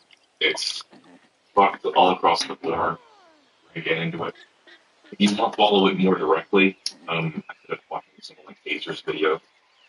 He follows the drama and stuff like that. But out of nowhere, and the point where this one's the most fucked up, in my opinion, the fact that they had Lermy on Titan Top literally yesterday, and it's suddenly fired. The next thing, the most heartless, bullshit, stupid, not even, for so many of these people, all of them. There's so many developers, community, analysts, all the roles these people play that have had such an important impact in, for Smite past little bit. Even personally, Ro, he goes through all the time I see in the developer Discord, going through, looking at everyone's feedback, literally last night, talking and helping with everyone, and all these people have done so much in the community, and out of nowhere, all these people were laid off, including all my closest friends, fucking Trelly, pretty much everyone in the esports division, obviously, fucking Aggro, was literally on stage crying, almost crying because of how passionate he was for Smite. And it's really fucked up, and most of the drama is directed towards Iris Do, whatever the fuck his Twitter was. So fun fact, before these layoffs, these sudden layoffs, he deleted his Twitter and hid face so he couldn't, face the backlash and everything. This shit. It's pretty crazy to me. My opinion on it, I tweeted about it, we'll look at that in a minute. But this guy, goes out of his way to, it's not even confirmed he's with pay cuts or anything for himself. He's probably made so much money being, so, in context, he has no experience in terms of actually running video games or anything. He happens to be friends with E-Res, who is the name in high-res. He's high school with some shit I heard. I've been reading some stuff already. And he has literally fucking ruined 9 games now. 9. There is a list of them. You guys probably don't know them. Realm Royale, all this. To the point where it is absurd that upper management hasn't fucking hired or made him step down or something like that. And all of this is going straight to him. And it's ridiculous. And he's such a pussy that he deleted his Twitter over this shit. So let's get into it. There was Weekend one here, I tried to save them, but lots of memes and stuff over it. If you go on Twitter, that's all it's going to be about. Literally in his bio, you don't have to confront me with my failures. I have not forgotten them. But he just kind of deleted his Twitter. And this is so crazy because finally, Smite2 is looking good. Like if you look at my tweets, you know, like I said, I've been enjoying Smite2 so much. The developer's been really quick to respond about everything. Crazy hype news, super high player base, like members of the community, like reviewing the game, positive, all this shit, and then layoffs. Instead of spending some of the money that he made for, obviously the company's probably losing money, and that goes without saying with the layoffs, but not investing in it. Ensuring the future when these are the people you need most right now is fucking crazy. Like it's so crazy. Thank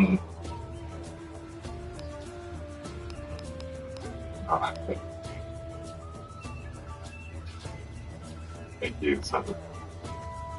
But yeah, all of this is going kind of off the wall right now, understandably. But it just baffles me. Like, the amount of stupid decisions that I've gone through to the point where, it's hard to summarize with all these tweets about what's going on. It just summarized how everyone is feeling about this. I know around layoffs, that is insane. And not like that earlier round was horrible and impactful, but this time this is the top post on this Smite Reddit. People are freaking out all over there as well. Who let go, or someone else or Smite2 spelled, and I get sorry, I'm sick. It's hard to talk. But I did want to talk. No, this is beyond fucked. It's genuinely worrying to see some of the games posted. Vegas Land was recently, this week on Titan Talk. That's so fucked up.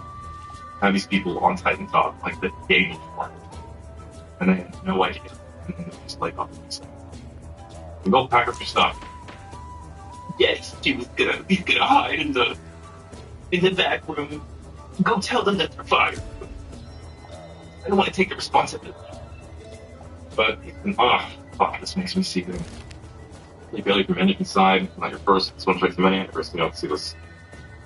And it's scary because not only are we also mentioned deactivating your Twitter accounts, going to your backlash, which move. Not only is it screwed because some people don't want to play Smite, which is understandable, but at the same time, by doing that and boycotting the game, it also affects the people that still work for this company, and developers and really passionate people that are still there. So it's a double-edged sword where it's people want to protest and boycott, but at the same time you're fucking over the people still passionate about it. But I think the best thing about that I said was maybe they could sell it to Epic Games and actually have a decent fucking CEO that knows how video games work and doesn't sit there and take credit for everything and acts like he knows better and his opinion is the exact same value, or if not more, than these actual senior developers and people that actually make video games. He literally likes to stroke his own ego so hard. So a funny story, I remember talking with some, I won't say who or anything, some bros and stuff, back when COVID was a thing, and everyone kept saying that, we had to start a big fucking movement just to have an in-person world and how much hype it brings the community and all this. And then at the events, when finally I had to go ahead and there was an actual Smite event that sold out instantly, all this shit, boom, boom, boom, Stu's over there taking pictures and grinning, all happy, taking pictures and being like, yeah, people do want to see it in person. Yeah, he was the fucking one that said that they weren't gonna have it in person. It was his choice, and then he sat there stroking his dick. Like, it was like, oh yeah, people do want to see it in person. You were wrong. He's telling himself that he was wrong. It was his decision because he wanted to save money. Because it was literally him, and then he sat there, stroke himself off. Like, I don't even know how to fucking put it into words how scummy and how touch that is. Oh, it's so irritating. Close friends losing jobs over something like this. Literally, yeah, Laramie was. Everyone's trying so hard to promote. Everyone in the community, not even just the devs, content creators, everyone has been hyping up. There was like the people that were doing the game over the fact that, you know, it wasn't looking good at the start, and then alpha, they released it too early, yada yada. There's so many issues that everyone could agree with. But then things finally start to look up. Things are actually looking up. More players, better reviews. You know, the game actually feels fun to play. God, a week. That's so exciting. Let's fucking fire like the people. And I mean, at this point, I'm just saying what's already been said. I am trying to explain it to those that don't know the situation on YouTube. It's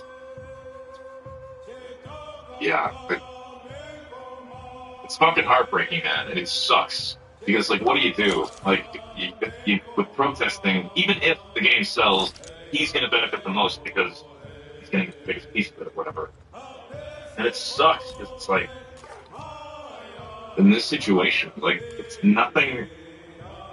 But I want to say Hyrule shooting themselves in the foot, but it's not like Hyrule. It's not the devs, obviously. It's the fucking upper management, like, that for no. Like, bad decisions. How many fucking times do you have to make a bad decision before, you know, someone steps up? Like, how many games did you ruin? That announcement with Smite 2 being early, all these decisions, and I remember that when I first started doing content for Hi-Res. I talked to some people at Hi-Res. They said no matter what, at the end of the day, if something wants to be changed, final say is always the people at the very top. So no matter how much they want to do something, doesn't fucking matter. Does not matter. Because some guy or person or people that don't even fucking play video games, like, know nothing about video games or development or anything, have to put their say in the biggest part of them. Oh, they want to make the most money. Ugh, dude. I have been angry all day. I wasn't even going to go to the gym today because I'm sick, but I was so fucking angry. I just needed to exert myself, man. Like, I really went to the gym sick because I was just like, I kept my distance. But I'm not even that really sick. Sorry. I needed to just fucking vent out some anger because I had seen it all morning. I woke up to this. I was in a great mood, man. Invincible.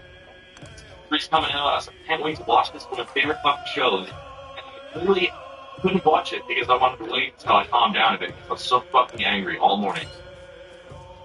Like,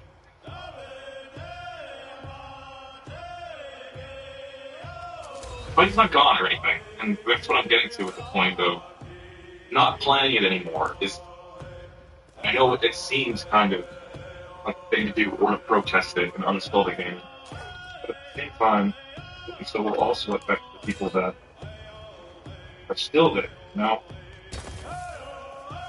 and it's gonna hurt even more important that we care about and I care about. Like, such shit situation. Like, fucking firing Tina to begin with, and then Aggro, and all these huge, old faces, and people that have been there since the fucking start. It's just such a slap in the face. People that made the game. I guarantee, if you were to look at... I'm reading my notes here. If you were to look at the face of Smite or something like that, I guarantee the majority of people don't even know who the fuck Stu is. I don't even know who Erez is. I found out today that another part of the company is the guy's like, his name's Erez or something like that. with high res. I didn't know about that person. No one would know who Stu was to begin with. All the fucking botted followers he has. Like, if you were to look at the face of Smite, you would think of, you know, Aggro or all the old head, like when Dry Bear was there, all like the big names, so like that was the face of Smite. You know, the people that were actually passionate about it, not the fucking higher ups sitting behind their desk. What do you know what's going on? Fuck, man. It sucks. I feel the people that get laid off, and especially since, like, fuck, man, like Charlie and I have been super close friends since obviously way before Hi-Res. He was like my first real content creation, like, friends that like started a friend, like, that's like a peer and someone that I could relate to as a friend online, you know, because we're streamers, so we had lived similar lifestyles. We got really close to them. Me, Double J, really had all them. We're a group, and it made me, you know, it humbled me and made me feel, you know, like, when you're a YouTuber and you only have people like looking up to you and constantly saying you're so good, you're so good, you're so good, they love you, you know, like the sheep sort of mentality thing. It can get to your head, right? And you can get like, I used to be cocky little shit, think that I was so much better than everyone, but then like, meeting them and, you know, like realizing, hey, we're all just fucking dudes playing video games on a computer. You know, we're just normal guys at the end of the day. You know, you get out of your own fucking head. And it sucks because seeing Charlie grow like that and then in the caster and his career along the way and how excited he was when he first got hired, all of that, so much history, and then like I know it when I didn't even know Charlie was part of this. I heard a couple people and then I got on kind of a I know it's like for everyone, but I like to Charlie obviously. Yeah, like I'd love to hear a discussion in the comments. There's a lot to talk about. I will be replying to people as well. I'd like to get opinions and way forward. And it sucks because everything was looking so good, man. Everything's going back up, back on the algorithm. I felt happy playing the game. I genuinely enjoyed it. I literally, my one, it was I had to get on, record, and push myself through. And I obviously wasn't enjoying the game very much. But with Smite 2, it's like, I genuinely like it so much to the point where even after stream before bed, I'll be like, I really kind of feel like playing Northern right now, or like hopping on, just playing a game or two in my free, like just not even on stream or anything, just because I genuinely have been enjoying it and the way forward and with how many good things have just been coming, and just to randomly, someone put it in the perspective of Smite 2 was on the, you know, the ICU table, like fucking showing signs, like getting better, stronger than ever, and then Stu just fucking, whoop, pulls the plug. Shoots him in the head. Furious, man. Also, I found this meme very funny. I really like this. I'm sure you a little bit. Like, Ro, like, was doing so. I literally was talking to him yesterday, because I go through, everyone in the community's been doing so much to try and, like, ambassadors, talking about every suggestion, every... Like, Lurvy was literally in my chat when I was testing in Rama, and so was Ro, and other people just getting feedback. And I was talking to them, and anytime there's glitches, I would literally go in there and immediately talk with Hi-Res and just, you know, show them. And then they would fucking fix them within like a couple days. The feedback and the response from the devs and everything was just fucking awesome. It's been nothing but positive and great. And then, this out of nowhere. Look. Yeah, Ajax literally came in because I was telling him about a Hunbats thing, because I've been going back and forth with them. I would take videos and show them stuff about Uller and just help better explain if there were some issues. Everyone's working together. I hired us in my stream, just watching it. I'm just explaining, like, hey, you know, like, Hunbats 3 doesn't reset anymore, and then I went back and forth explaining why it might not work, and we're going to try and fix it, and how it works for the interaction with it. Like, they're fucking listening. It's the community, and, like, that's way more than they did in Smite 1. Like, say what you want about Smite 1 and poor decision-making and all that shit, but people are trying their best. Content creators are like, They put so much effort, and this is like critical times for it. To just pull this shit and then delete your Twitter, dude. Oh. I kind of don't play in esports or something because I feel like I'll just get sacked immediately. I never play in esports again, but luckily I just don't. I don't know. And I feel like everyone's saying the exact same thing, so I guess just ban literally every single content creator. At this point, I wouldn't be surprised.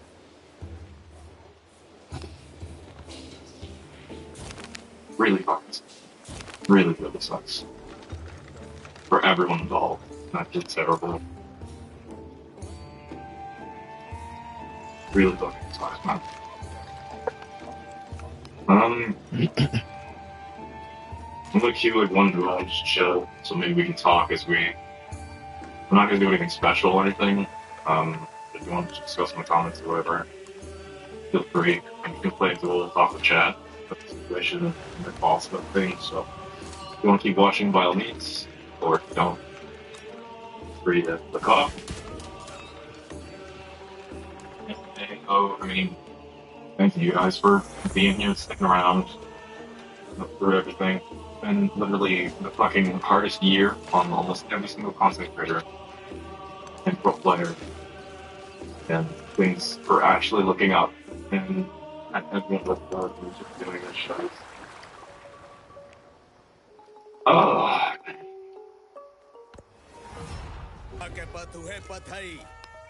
Fucked up day, though. I hope you're doing good, though.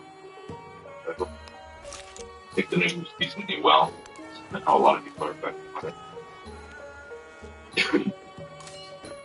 Yeah, I hope you're having a good day. I hope you're staying happy, healthy, hydrated. Some hydration.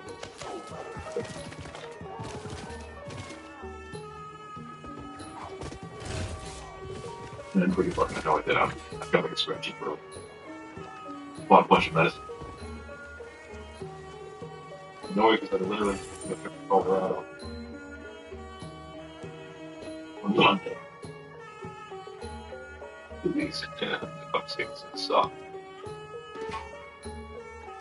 I think 100% esports is gone now. They pretty much fired anyone related to esports. So instead of making an actual announcement, talking about it, maybe saying even, give it a year, we're going to focus on making the game better. So instead of investing money in esports, we're just going to put it off for a year and, search for players, but then full announcement. Just talk to the people about it. Maybe like Vegas wasn't a success, but who would have thought a random fucking game and alpha esports event and